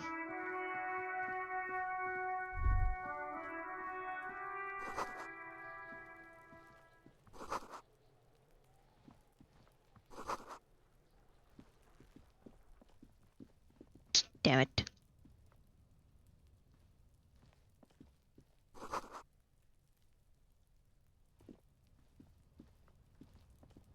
An inconspicuous pile of the roofing material, Eternite. Bismillah. Because there's a secret door Alhamdulillah. hidden behind the panels of Eternite. That's why they're too orderly. There it is. You see a shabby little door.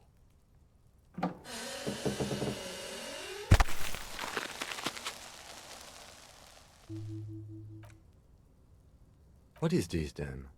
A tool shed? Let's investigate. Okay, we shall investigate after we take a look at the corpse.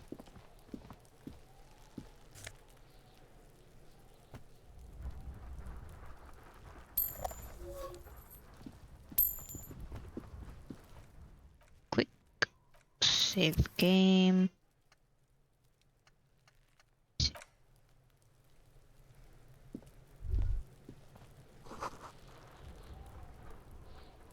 The corpse looks... You seem to be holding your breath.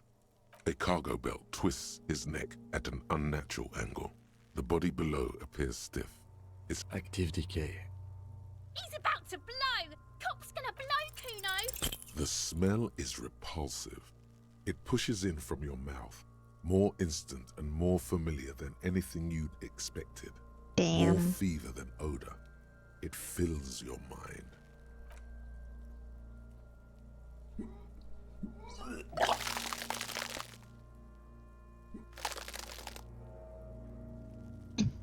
There.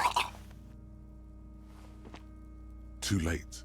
It's impossible until a pool of vomit lies under your feet. The smell of Commodore Red rises from the pool. It's okay. Happens to everyone. The hangover is clearly making this worse for you. You could use some ammonia to clear your head. If you can handle the headache, some officers use it to deal with cadaverine odor. There is Frit nearby, east of the hostel. They usually have a small apothecary. If they don't... There's a greenhouse here, and a gardener with a wheelbarrow on the corner of the whirling in rags. If she works here, she might have something for the smell. Pretty clever. Acquiring ammonia will provide a modifier to the white check. Modifiers make checks easier and allow you to retry them. Let's try the...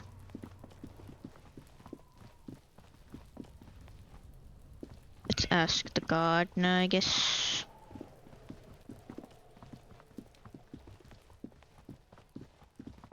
My strength's too low.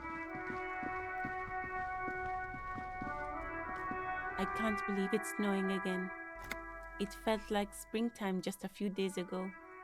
Sure, I'm done with it. Go easy on that stuff.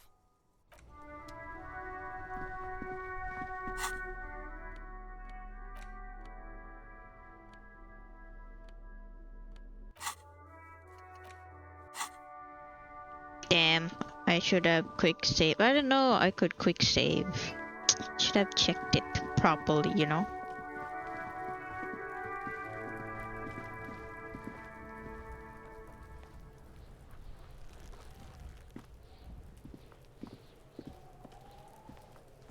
There are several footprints in the mud, left by work boots. Anywhere from 6 to 12, maybe more than 12. No, 8 pairs of boots have shuffled back and forth in the mud. 1. Standard work boot, steel reinforced toes, number 46. 2. Standard work boot, steel reinforced toes, number 44. 3. Hobnailed work boot, steel. 4. Standard work boot, number 45 or 46. 5. Another standard work boot, steel reinforced toes, number 44. 6. An aberration, light as air, even impossible to tell. Could also have been an adolescent. The gait is undeveloped. You're not bad. It's as if the whole world darkens. Everything else has a thin film of unimportance on it. 7. The glowing outline of a standard work boot, number 46. But the imprints are twice as deep as the others. The weight exceeds 200 kilograms. 200 kilograms? 8. And yet another standard work boot, number 44. There's an aberration in the pattern of the sole, however. The right sole is smoother, more worn. How many? I was pretty off then. I counted 20. I never got the hang of it. Hyperopia. Do you see anything out of the ordinary? A woman or a kid? Understood. In 200? Could it be the combined weight of 2 people, one carrying the other who's tied up? Let's say a heavily built worker carrying a similarly built, soon-to-be-dead man. He might be right. 200 kilograms of living weight is unlikely.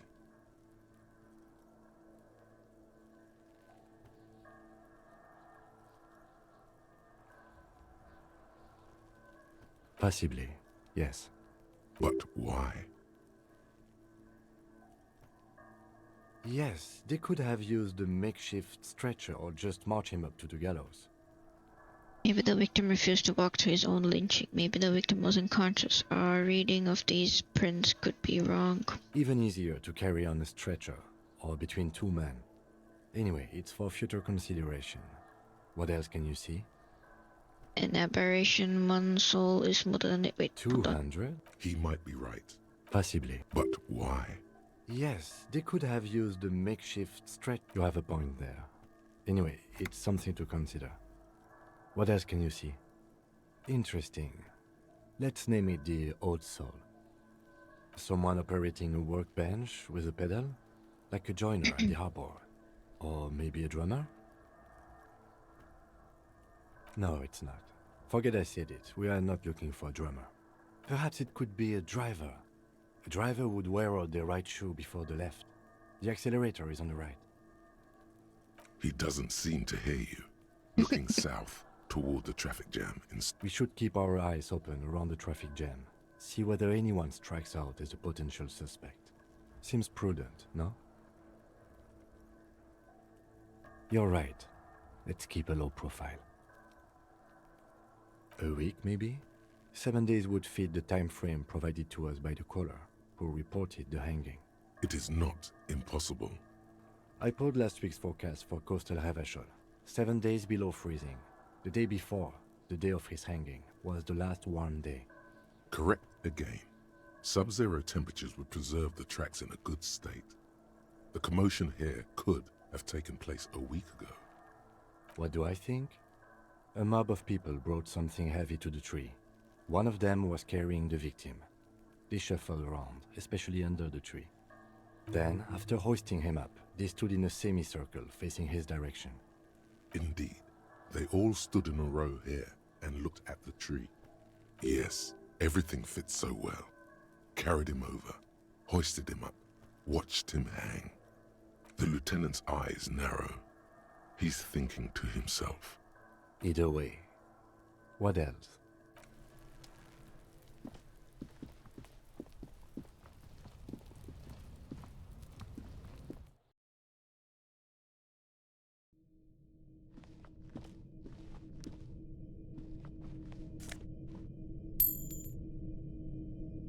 How much money do I have now? Do I know how much money I have?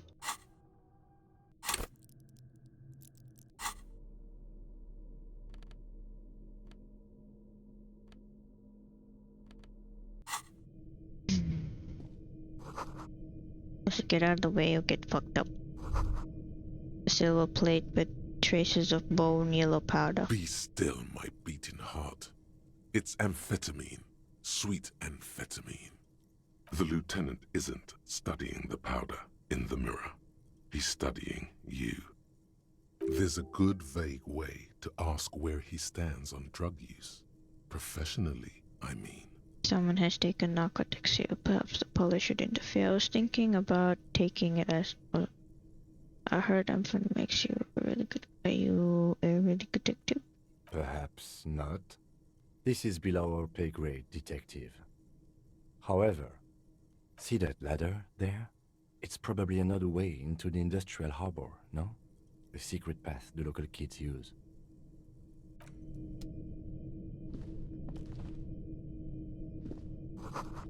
Cute pig shed looks mummified. Tube of magnesium supplement. Magnesium supplement. Rub on your chest to live a happy magnesium life.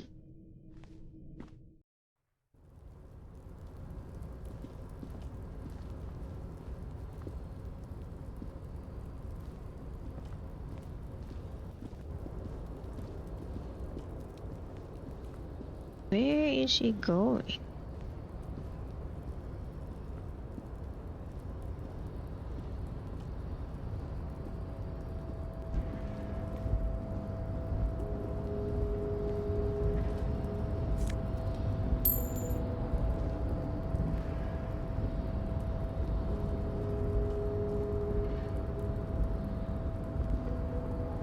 Looks like someone left his tarpaulin cloak hanging on the railing here.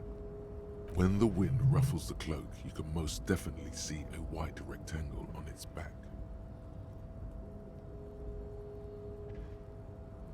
Yes, it's probably yours. It bears the RCM insignia, and you have a habit of being careless with your equipment. You could probably make the jump. You look like you've done some track and field in your day. God.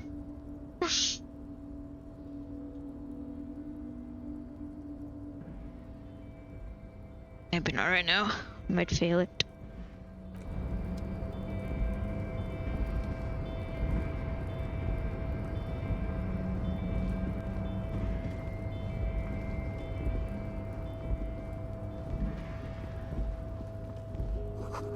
This door is gonna collapse soon.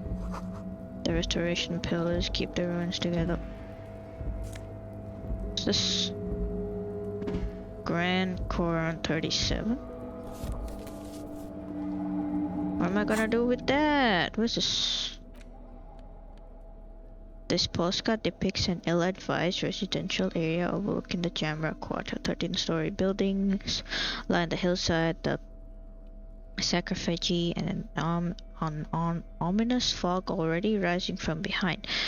These are the last boom years. In 39, the project fails catastrophically, leaving behind an opiate and hepatitis B infested slum.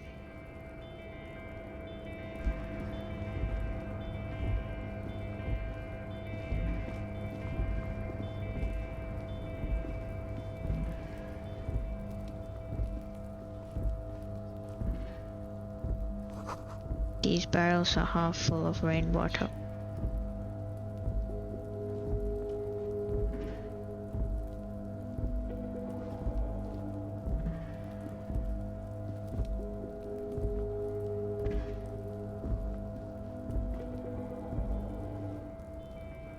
Okay.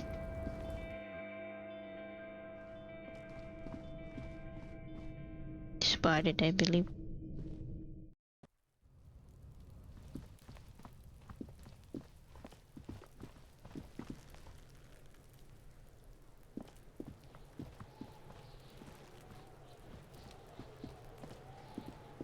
This trash container is locked.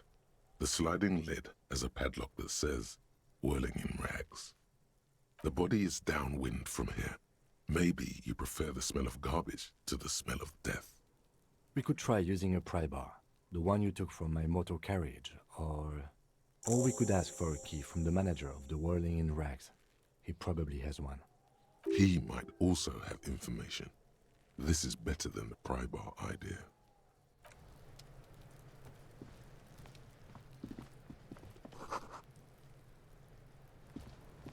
Okay, let's observe the corpse first. There he still is, looking right through you with his white eyes. The body below is entirely dedicated to that corpse. The ammonia only makes it worse. The combination forces the second time, not so much. My God. When the vomiting is done, your cheeks are wet with tears. Puke again. Oh, unfortunate.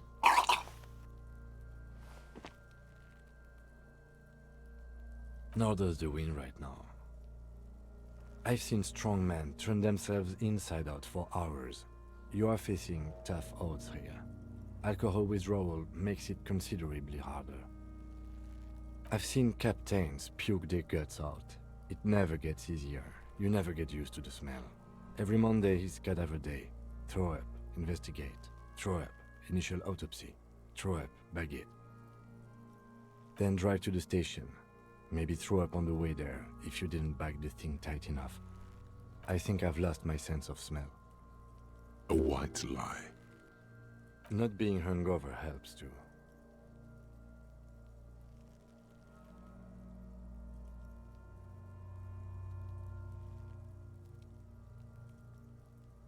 That's probably a good idea. Clear our heads.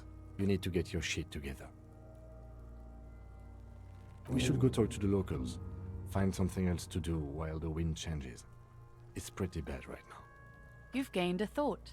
When this dialogue is over, go to your thought cabinet and internalize it for special bonuses and effects. Give it half an hour. Get yourself together. Then come back and have another go. Okay. I'm glad that this guy is here.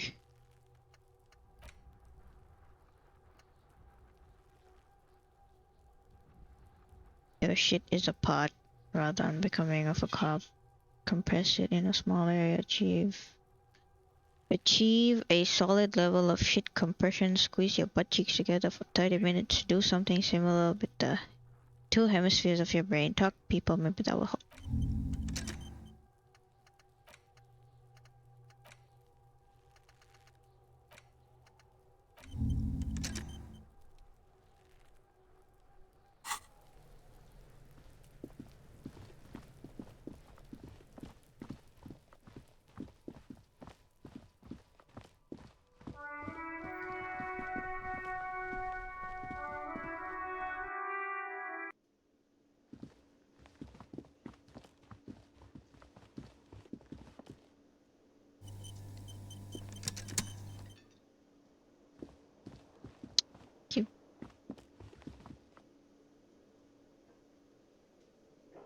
Can I help you? Mine? No, it belongs to the Whirling in Rags. Thank you for clearing that up. Why do you keep the container locked? Why? To keep the hobos and drunks out. That's why. And the neighbors too. They put their trash there and they don't pay for the garbage company. I thought as much. And are you the only party with access to the trash container? Well, yes. Us and the garbage disposal company. It seems a little callous, doesn't it? Something stirs in you. Prod at him and find out. What do you need them for? It concerns the case. Please cooperate. Just bring them back once you're done, please.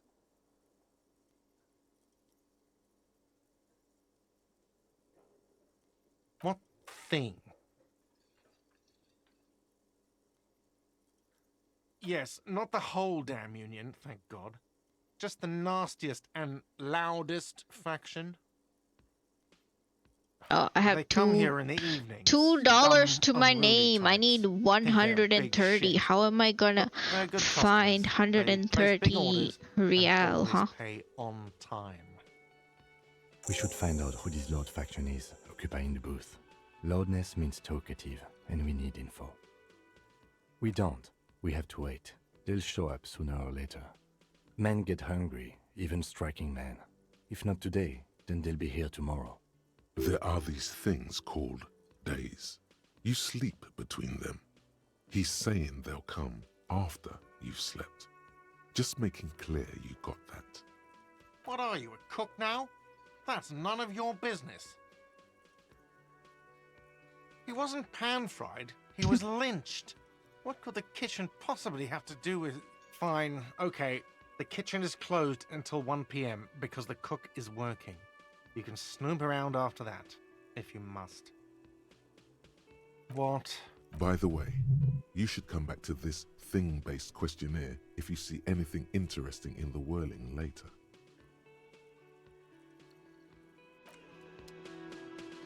Okay, we got the key. Let's go.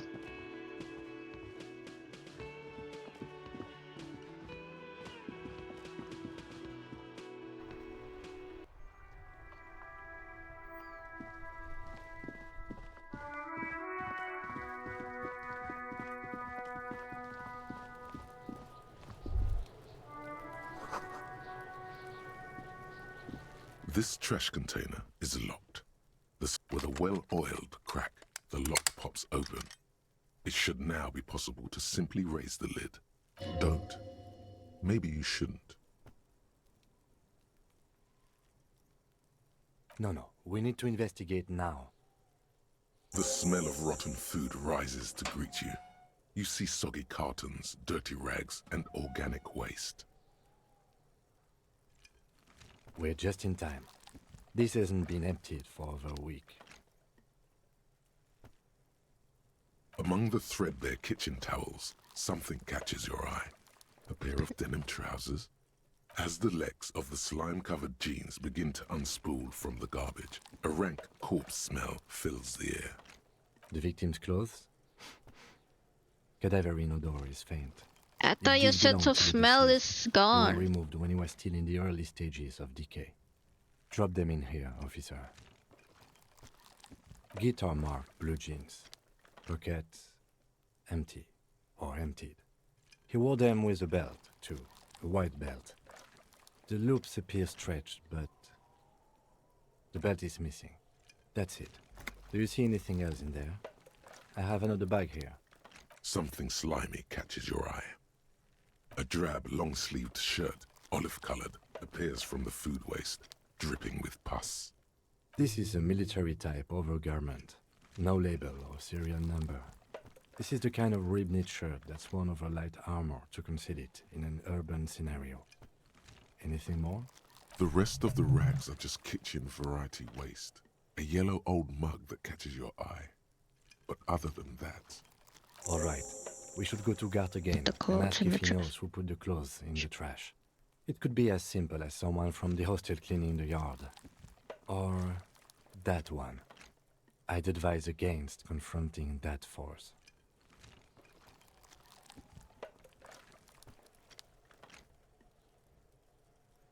lieutenant nods.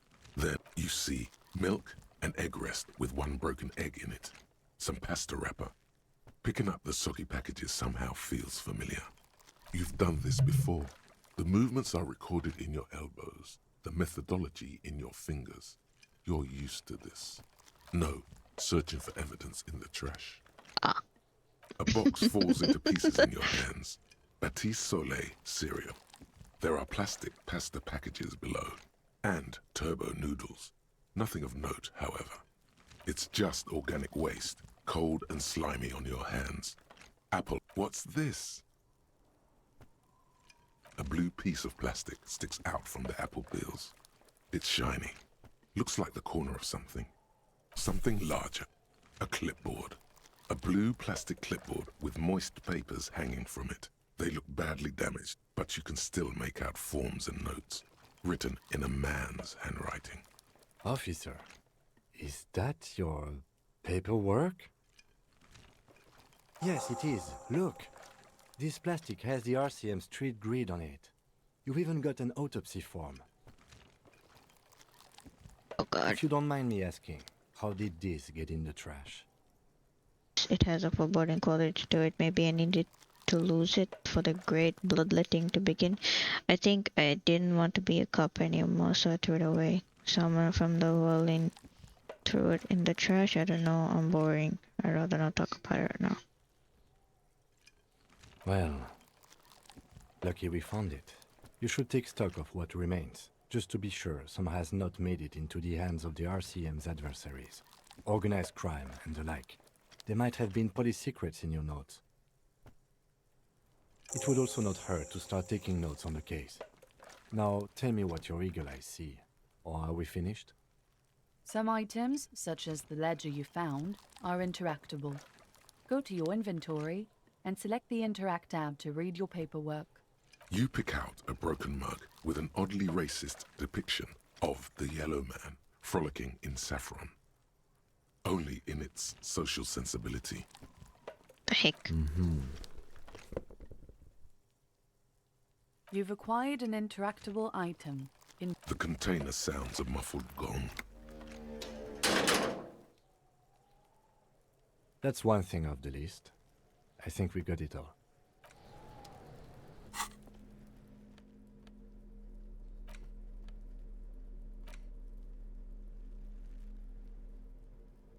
Oh.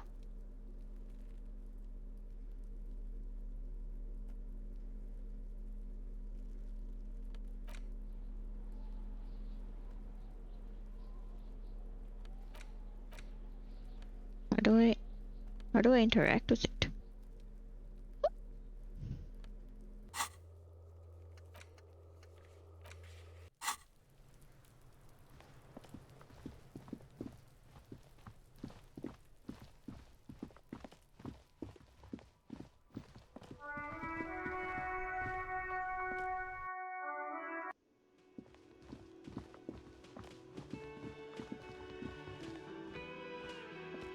Can I help you? Thanks. I hope you found what you were looking for. How strange. I certainly didn't put them there. Maybe you don't remember putting them there. Maybe you were sleepwalking or in a fog state. Could someone on your staff have put them there? The trash collection service? CS Municipal. I don't see why they would put anything in the trash, though. Ah, the elusive CS Municipal. I doubt we'll be able to track down who was sent here last and when.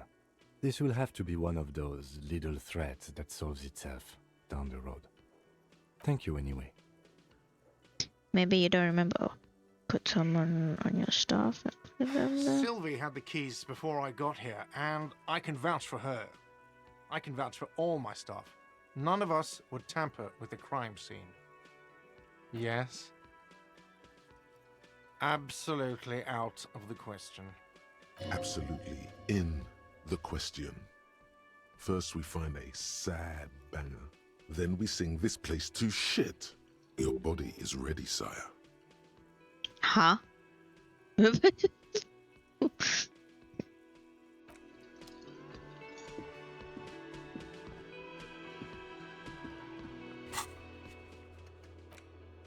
Well, so ask Kuno if he knows anything about. Okay, I don't wanna ask Kuno. Don't like Kuno. Hello, sweetie. Wait, who's Sweetie? Why, you are, officer. You're a handsome man, officer, with your mustache and your chiseled jaw and that silly dimple on your chin. You must forgive me. I'm getting so scatterbrained. I completely forgot to introduce myself. Cryptozoologist's wife. I'm Lena. My husband Morel and I are staying with our friend Gary just down the street, but I come here for tea when they're away. This Lena is wacky enough for the motley crew. Hire her on the spot. What? You seem to be in a chair. How'd you like to roll with me? I don't know if you've noticed, but I don't know where I am or what I am doing or anything. Sweetie needs money. Do sweeties get money? Oh, sweetie, I heard your conversation with the manager about your financial troubles. When do you get your next paycheck?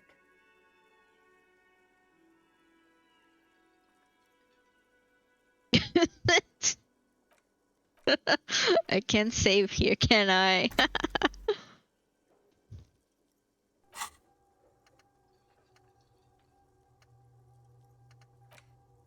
Is this done? It's done. Okay.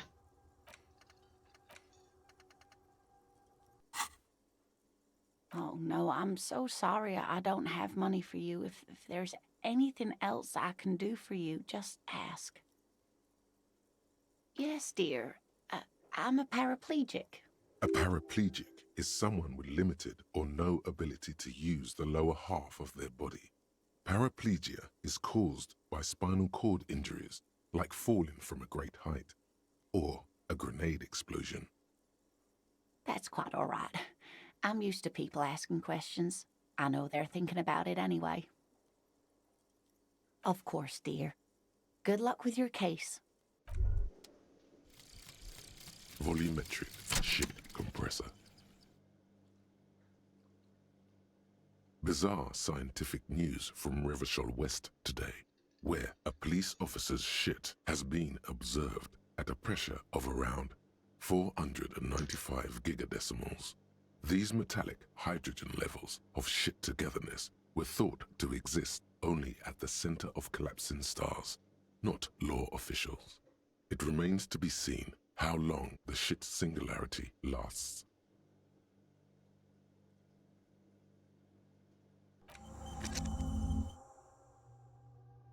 Nice.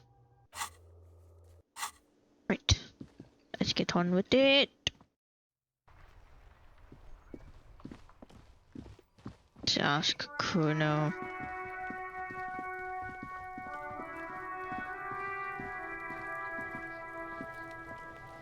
Kuno's got this. If there ever was such a thing. Oh yeah, Nappa Gumpy, Kuno! Can't talk, pig. Shit's coming up strong. Shit coming up strong. I mean drugs. The kid's on drugs. Yeah, Kuno, ride the lightning, Kuno! Kuno's riding it, see? The rake, Kuno! You should throw the rake at him, Kuno! The fuck? Does Kuno know what a rake is? Kuno's not a gardener. We shouldn't do anything. I don't tempt such forces. You will see. The language these kids are using, pure unfettered id. There will be no reasoning with those creatures.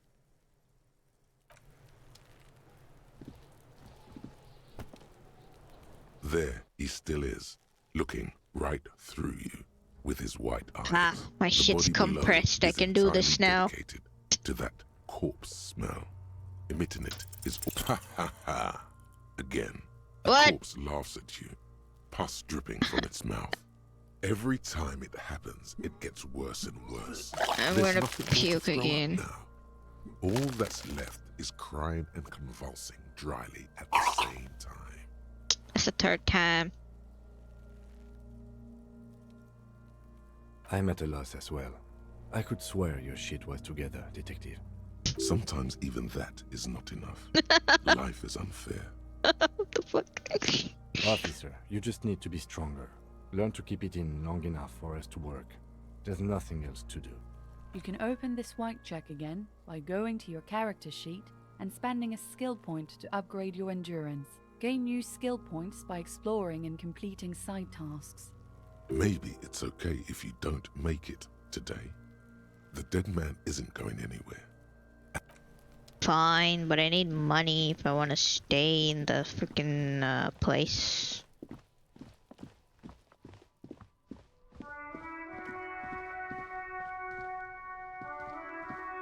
Yes? Me? I don't see how my life is pertinent to the investigation. Ah, if you insist. What do you want to know?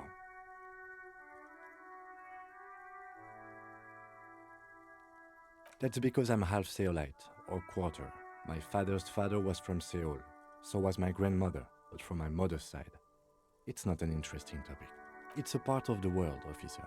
A geopolitical entity and a geographic division. I told you it wouldn't be interesting. Seoul is a protectionist, isolationist, pan-Isolary state west of the insulindian Isola. You're barking up the wrong tree. I don't speak a word of Seolite. I've never met either one of my grandparents, and I've never been to Seoul. A point of pride to him. That's correct. You feel a slight urge to put the lieutenant down for this, but you can't quite muster enough testosterone. Why would I want to do that? Are they? They're mostly just cumbersome. What do you mean? I have no idea what you're talking about. The lieutenant's conceptualization skills must be rather rudimentary. I can't say that it does, no. When I need to think, I just use my notebook. The lieutenant produces his small blue notebook and idly thumbs through a few pages. We all have our different mediums. His is written. Good. Let's change the subject. Excuse me? You have a distinctive way of walking. If I were to walk in front of you, we would surely collide. I hope you don't take this the wrong way. It's just a collegial observation. In the 57th, we call it the Jamrock Shuffle. Officers from Jamrock's 41st Precinct tend to move a bit erratically. They say it's a scene-clearing technique developed by one of your lieutenants for gathering evidence. It's erratic, yet thorough. Prioritizes containers. Yes, but containers contain things, shiny things. They're interesting. He simply nods. Dude, I thought that this thing that was flying by was a fly or something. Jesus. That sugary black rum stain on the counter makes you teary-eyed with joy. It's almost touching how syrupy and sticky it is. How long have you been up already? Attaboy. It's coming back to him.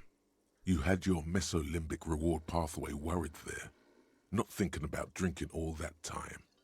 It was like you weren't yourself. Maybe later. What is this? I don't want to lick it, bro. What's with the lackadaisical laxman attitude? You used to be passionate about getting your drink on. Show me you're still young. Show me you have the fire in you. Lick that stain off the counter right now. You can't make me. What happened, man? You used to be cool. Go get your boring normal person drink then. Get your drink on and your act together. I don't want any booze. A man is sleeping at the table wearing mud-caked boots and rolled-down overalls. The back of his shirt reads Wild Pines, encircled by a logo with a tree. A colorful piece of plastic is dangling from his carabiner. Makes your fingers itch. On the counter, rolled out of his open hand, you see a blister pack of headache medicine.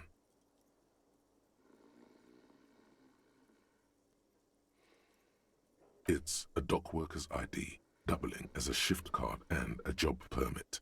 A young, able-bodied man stares back at you from the photo. Santiago S. John. The man does not mind. You probably need them more than he does. You've just picked up some magnesium. This item is stored in the bottom left corner of the screen above your character portrait. Use magnesium to heal your morale if you have morale damage.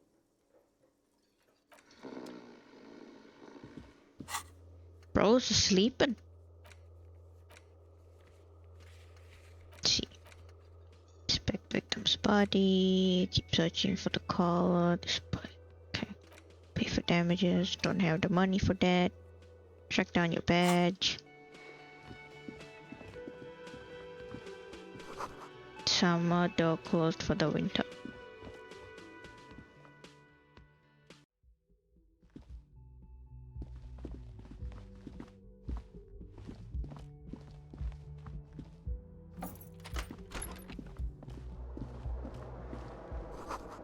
Kim tries not to look at your broken down bathroom door. The bed is cold and not particularly inviting, but it's yours. The sheets look awful. The option to go to sleep becomes available every night after 9 p.m.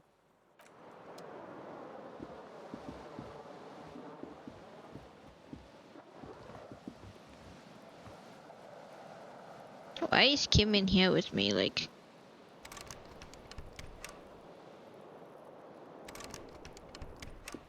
okay, I can't open that.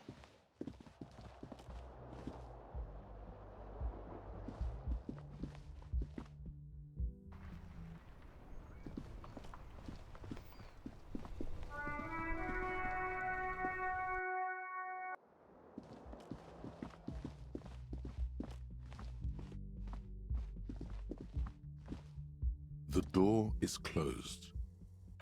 Okay, what the heck would I want to open up?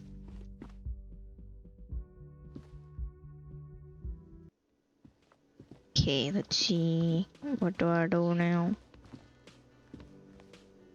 Can I help you? Yes, have you got it? A lot. A lot. For the room, drinks, and broken window, 130 real. We have two. Like what? I was really enjoying talking about the money you owe me. Another thing. Great. I love those. Yes?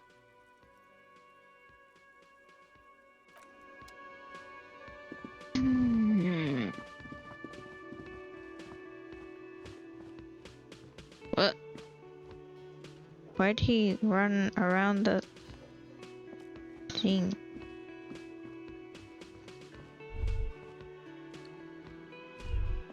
Oh, if I press this, I can see the highlighted places.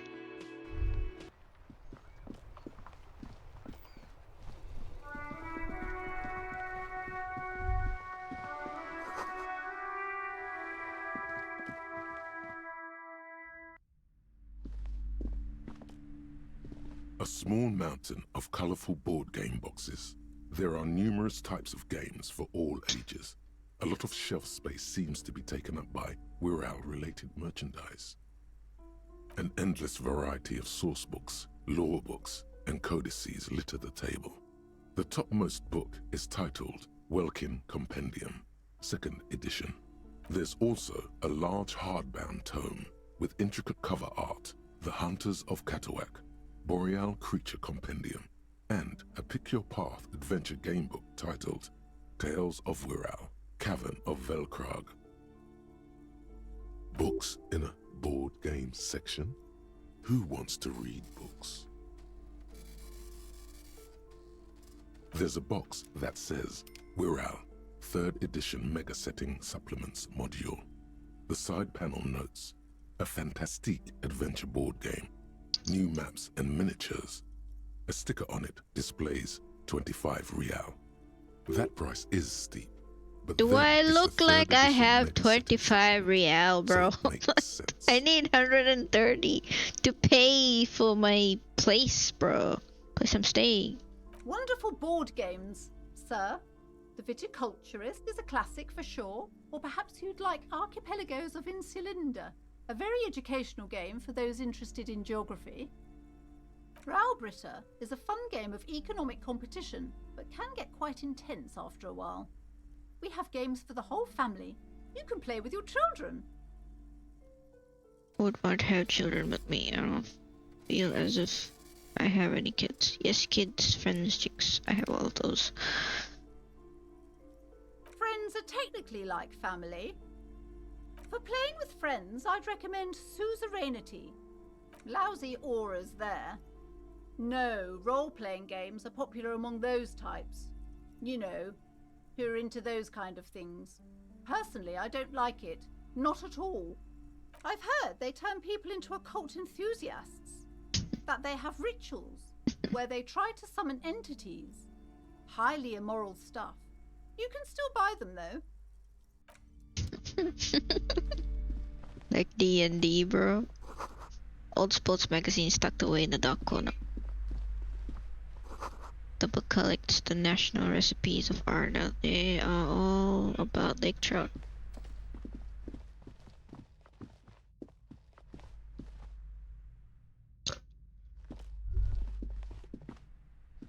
These shelves are overburdened with books from the same series.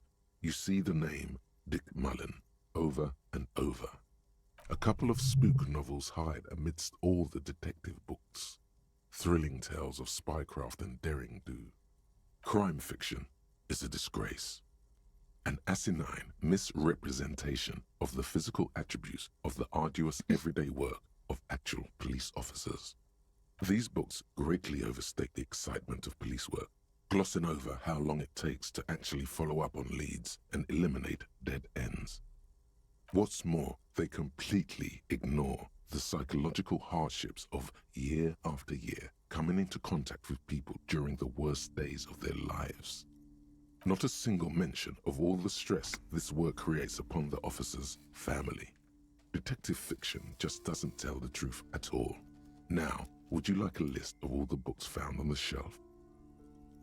Would I? Sure. You see Dick Mullen on the job. Get Me Mullen. The Stalwart Adventures of Richard P. Mullen.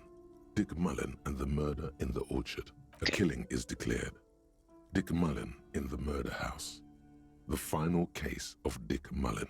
Okay, let's Shelves stop now. filled to the brim with crime novels featuring the supposedly... God damn. A quaint picture book brochure, very colorful. It's a tome of fascist magic, rather candid. The plaque on the shelf reads, Biographies of Famous People. You see a large variety of names, none of which ring a bell. That was a blue color thingy, yeah.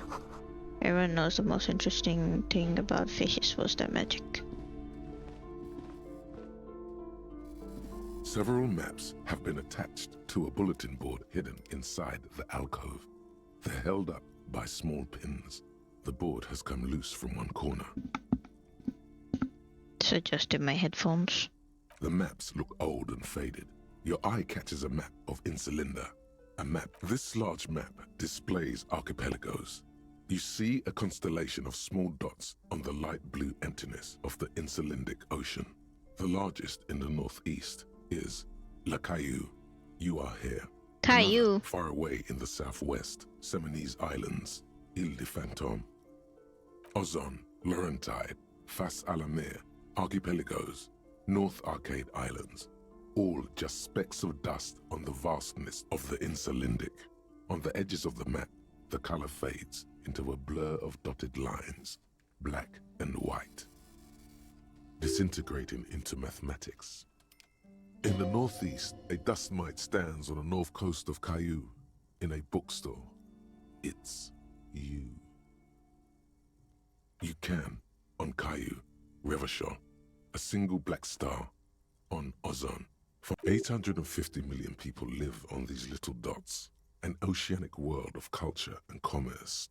The ocean breaks apart into a tangle of cosines and azimuths, all pointing into pale nothingness. Windy is the north azimuth. Grad is the northeast azimuth. Samara is the east azimuth. Sail is the West Azimuth. eSolars, they're called. Connections to other worlds. Words past the Insulindian, unknown to you. You only know you've never been there. You have little idea what they are. Distant stars, gods, but looking at them makes you feel almost non-existent. Whatever they are, the eSolars are immeasurably large compared to you, and very, very far away. Perhaps they are gods, gods of distance and outer dust.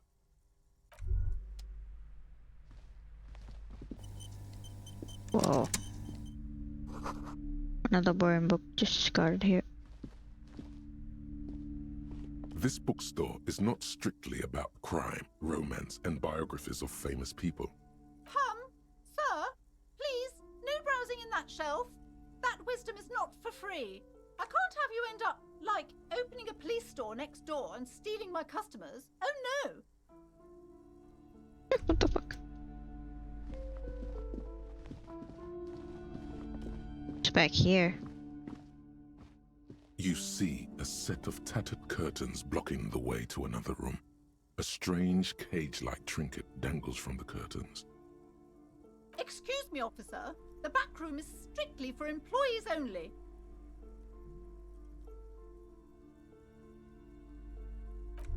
Okay, Madam G. Okay. Oh, what's here? Gift books and molten candy.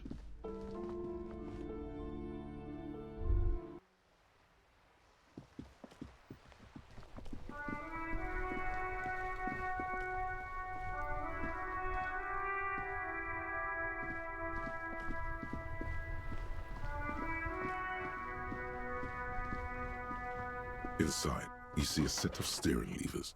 This is Precinct 57. How may I assist you? Oh, why did I... Over. In the cabin, you see as you tap on the gauge, the indicator pin jerks as if startled. There's no use pressing the heat button. It won't start without the ignition key. Translation. We're not going anywhere right now.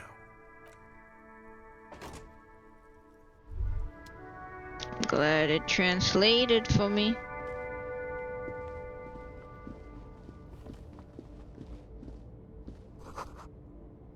Goods from the lorry haphazardly litter the surroundings. This not the way up? Gone the wrong way?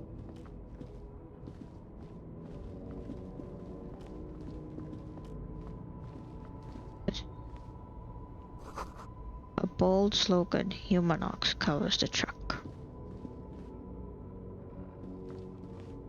An old monument stands in the middle of the traffic island, pointing toward the sea. It looks as if it's been reassembled piece by piece, secured and mounted in the air with the aid of numerous ropes and rods. A silver plaque on the statue's pedestal reads, "I am Philip III, the Squanderer, the greatest of the Philippian kings of Revachol, son of Philip II, the opulent, father of Philip IV, the insane." Philip IV was insane? As you look up, you notice something about the statue. There are some odd indentations on the king's chest piece. Even by the standards of the Philippian kings, old sumptuous Philip was known for his profligacy. Well, he blew through the whole national treasury, starting the decline of one of the penultimate century's greatest superpowers, the suzerain of Revachol. His own maladministration foreshadowed the fall of the monarchy during the anti-centennial revolution, an end to his family line and the monarchy on the Insulindian eSolar. Bro, I could listen to this voice speak all day. I like the voice. Sounds very nice. Like white noise, I could probably fall asleep just listening. How did he manage to blow through the entire national treasury? Fair enough, I have other questions.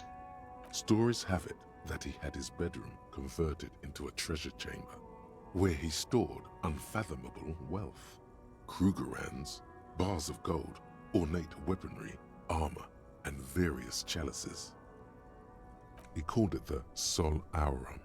It was obscene. There were whispers he slept on a huge pile of gold-dipped feathers, like some obese dragon, instead of a bed, like a normal person. Gold-dipped feathers, that's crazy. I think he's the one who's insane. Like, how could that feel, like, comfortable? Would it feel comfortable? I don't think so. I don't think it'll feel comfortable. I feel like it'll be very... No, I can't imagine that. The king is the king, he can do anything. No, he can't. The fuck? Wait, really? There's no way that's true. A deplorable farce. No wonder everything went to shit. But wait, you haven't even heard about his fabled cocaine addiction. You see, old Philippe wasn't just good at squandering the national treasury on gold and ceremonial weaponry. He was also a prodigious snorter of nose candy. Nose candy? I've never heard of that before.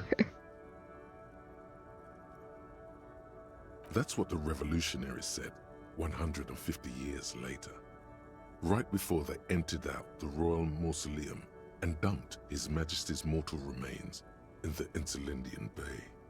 Cocaine. His Majesty's courtiers said it helped him connect with the higher realms. Beneath the cold waters of the Insulindian Bay, thrown there by the revolutionaries after they cleaned out the royal mausoleum. The original was blown apart by communards, then further damaged during the landing of the coalition's airships during the turn-of-the-century revolution, when Martinez was leveled. Most historians think the coalition's hasty landing may have ultimately saved the statue. If the communards had more time, they would have reduced it up to even finer pieces. Some years ago, a group of liberal, artistically inclined individuals, designers mostly, thought it would be ironic to restore the statue of the most wasteful ruler of Revachol in the poorest part of the city. The statue is supposed to capture the moment it was blown apart, like an instant frozen in time, a rare butterfly trapped in amber, floating on a sea of shit. People in Martinez tend to disagree, as do many prominent art critics and thought leaders with more nuanced social awareness than the young ironists. Those critics might have it wrong, though. There's more to it than just ironism, but you can't say what precisely. Perhaps this art mystery will be solved at a later time. Alright. Philip III, the squanderer, I gained experience, however, let's go. with his bronze face up in the air, doesn't seem concerned about what the hoi polloi think of him in death. Not that he ever did in life either.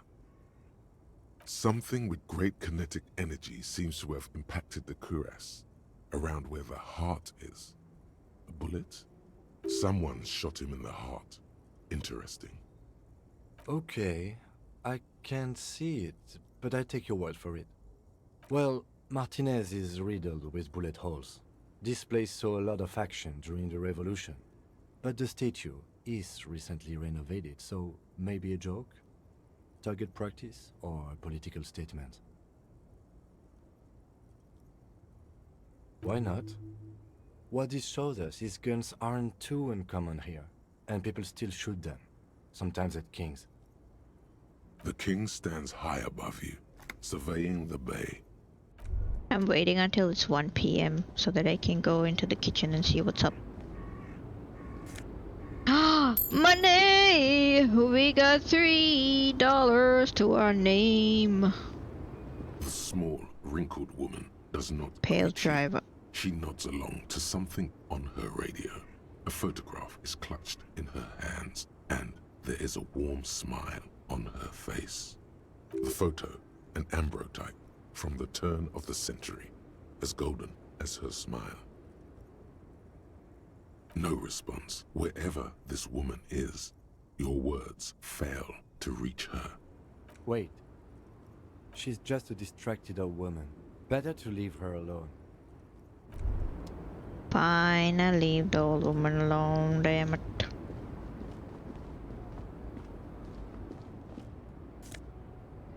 Why would I want this physical instrument? Okay.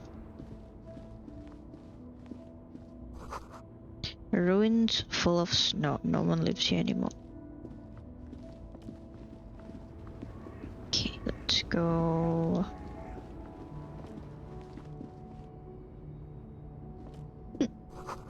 Foreign car kept in good condition.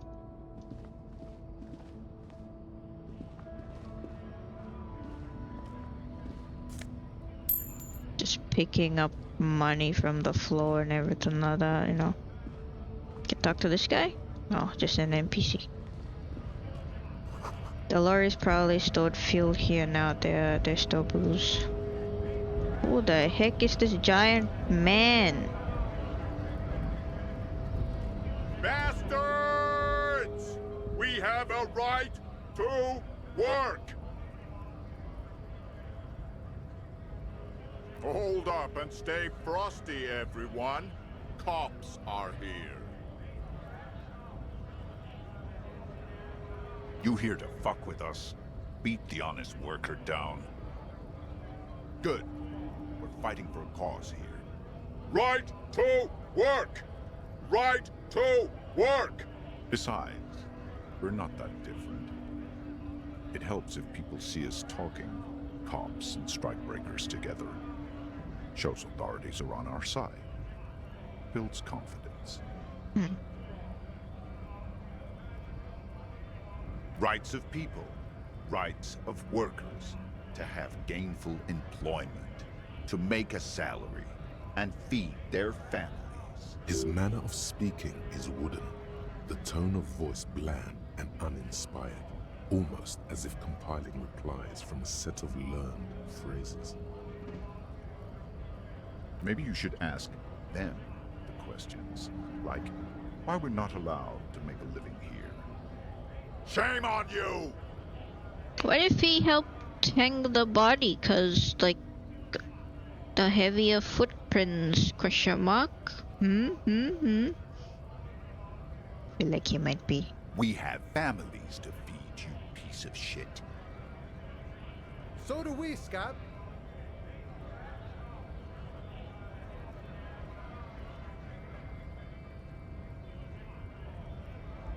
Honest men and women with rights to work, to be useful, not toys for corporate interests.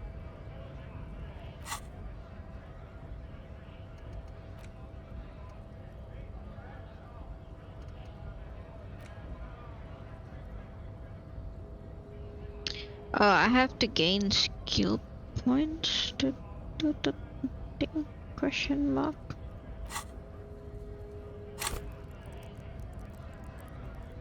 Oh no, don't. Oh, I can't pull it back after it. Okay.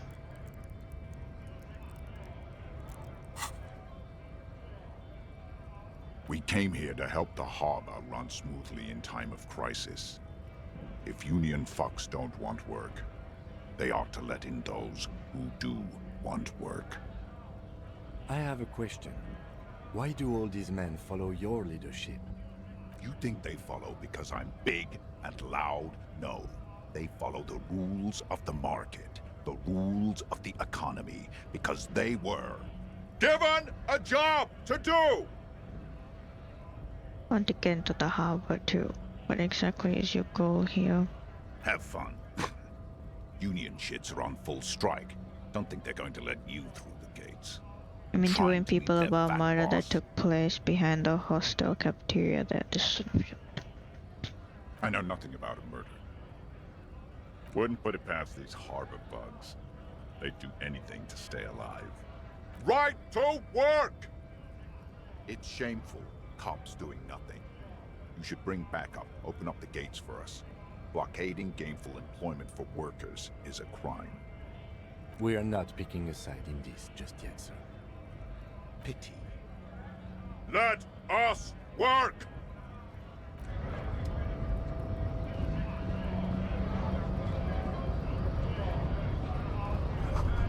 Says GRIH, the Greater Local Industry Hub. Scab?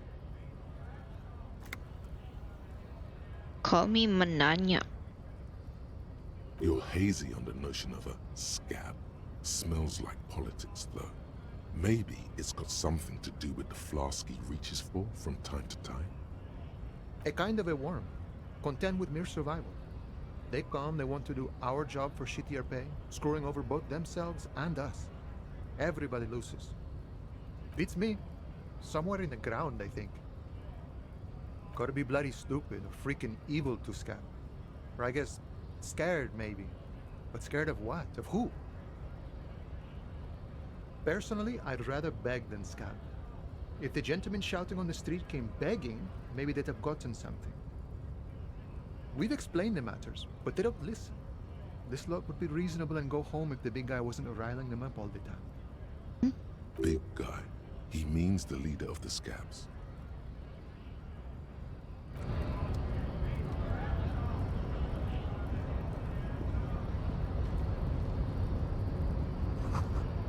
In case of a strike, press button behind guard.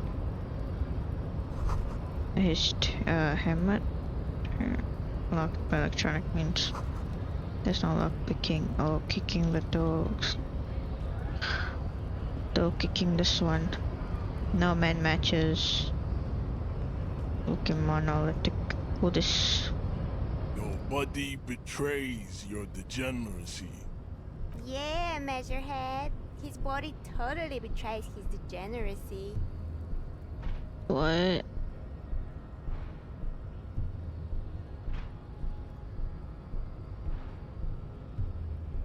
That is precisely the negligence that has led you to succumb to Al Ghul. Raish Al Ghul? You know Raish Al Ghul? Damn. You reek of it. An invisible sword of Al Ghul emerges from your throat. You cannot see it, but others can. It is making the woman in my company sick. It's not good. It's like a rat crawled into your stomach, got drunk and drowned.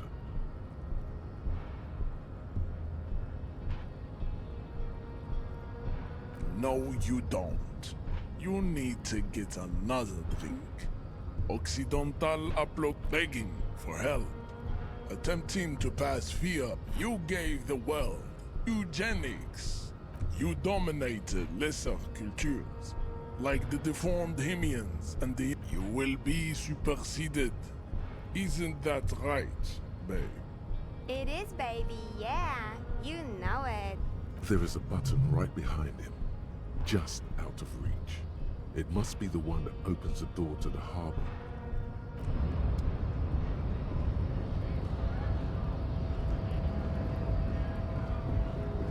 Is it? Oh, it's almost time. It's almost time.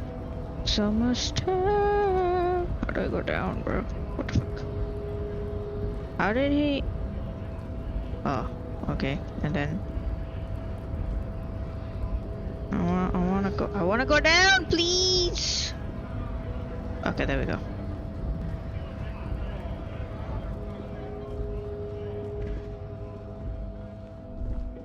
Not me, still in my gloves. A Stars Ryko, one of the finest Zhimsk-made motor carriages ever. An oldie, but a goldie. Not many people outside of Grad, and Revachol West too, it appears. A Stash Ryko KK2. That's a classic model. Never thought I'd see another one repainted after what happened last time.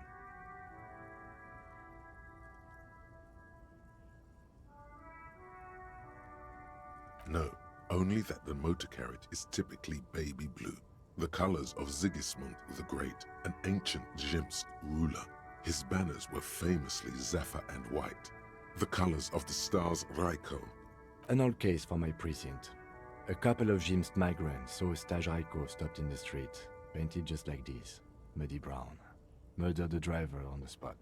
They said it was an honor killing, Hussar style.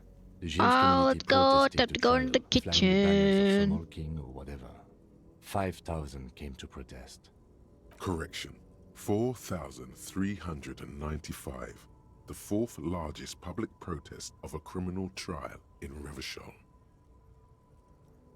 What does Zaimsk community? What are they sentenced the killers to? Interesting. I try to avoid drawing far-gone conclusions like these before actually examining the body, but my initial guess is the two are unrelated.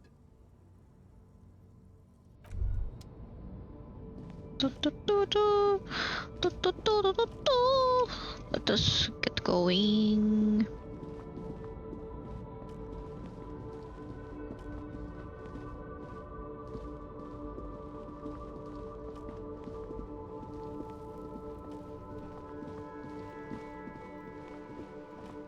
Oh yeah, let me quick save again. In case I lose my morale and die.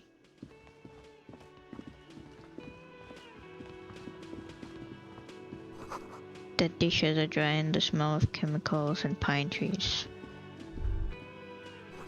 An aroma of spices, alcohol, and tomato hangs in the air.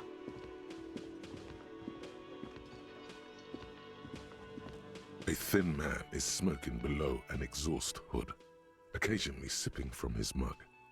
This must be the Whirling's cook. As you step in, he nods toward the table and says something in a completely foreign language. The only words you can make out are Goranci and Kubek. Okay, it's definitely not his name.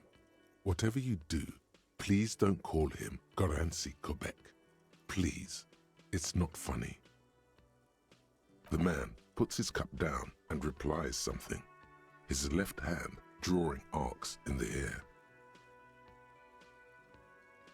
He smiles and bangs his ladle against each of his pots in turn. It's almost like music, especially with the sounds of assorted dishes boiling and simmering on the stove. You see a heavy steel door with a prominent dimple lock. It's painted blue. You do? It's a door in the back of the kitchen. Why do you care where it leads? The winch. Outside. In the backyard. Remember? No? Your fingers do. The winch? Well, if there was a winch, I suppose we could look into it. As a side investigation. It's hardly a side investigation. You already have a name for it. Gart is the person to ask about this. The cafeteria manager. Cafeteria manager. Can I help you? Another thing. Great. Oh, yes, that door. Sure. There's nothing mysterious about it. It's just... No, I don't have a key. I don't know how to get there. And I don't care either. It's not like I've been wondering about it for 10 years. It's just a frit warehouse, probably. Or some boring storage space with a bunch of old junk and dust. Junk and dust. He's attempting to maintain an air of indifference. It's absolutely not convincing. Fine, okay, a little. But my job doesn't leave me time for wondering about one locked door in one of the cafeterias I manage. So I haven't opened it. I have cleaned the whole place 100 times over, though, after the animals. And I haven't found a key, so good luck with that. Yes?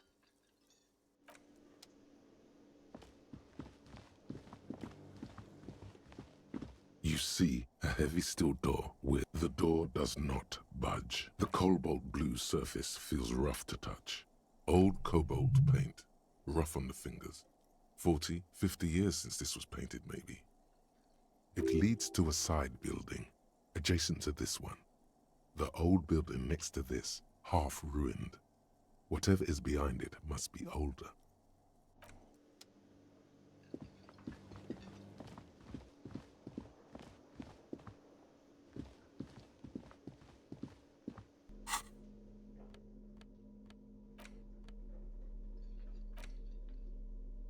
Gym is reeking of sweat. The sleeveless shirt is the best choice if you're afraid to. If you're not afraid to show off your... Gives me physical instrument. What does that mean? Does it give me more physical thingamajiggamas?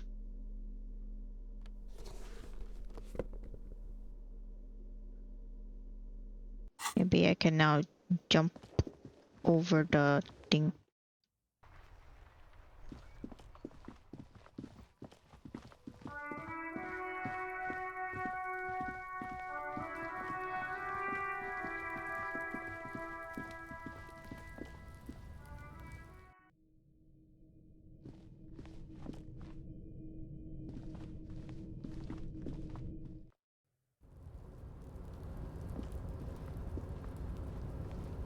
Oh my god, bro, he's going so slowly.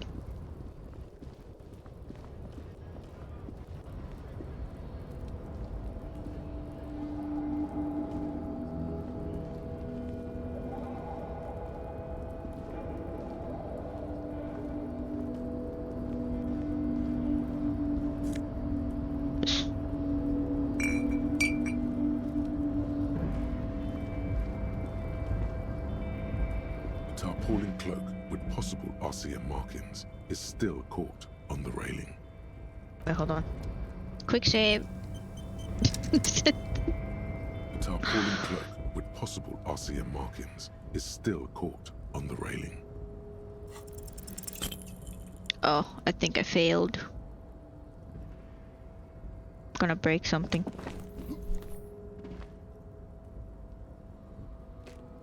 Nope, no. That's still too high. What were you thinking? You're not a gymnast. You're a boxer. And you've climbed way too high up there.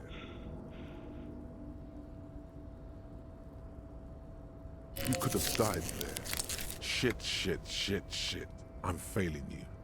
This wasn't part of our deal. Hey! What happened? I understand. We can always come back when you are feeling better. It's just a cloak after all. Okay. I shall continue this another day, because it's like pretty late now. So, let's see. Time passes when picking new dialogue options. Read books. Okay. Good to know. Shall save this. Where's the save that I... Oh, here. Alright. I have saved. Shall go. Alright. So we'll see you guys next time. So good night, good morning, and good afternoon. Bye bye.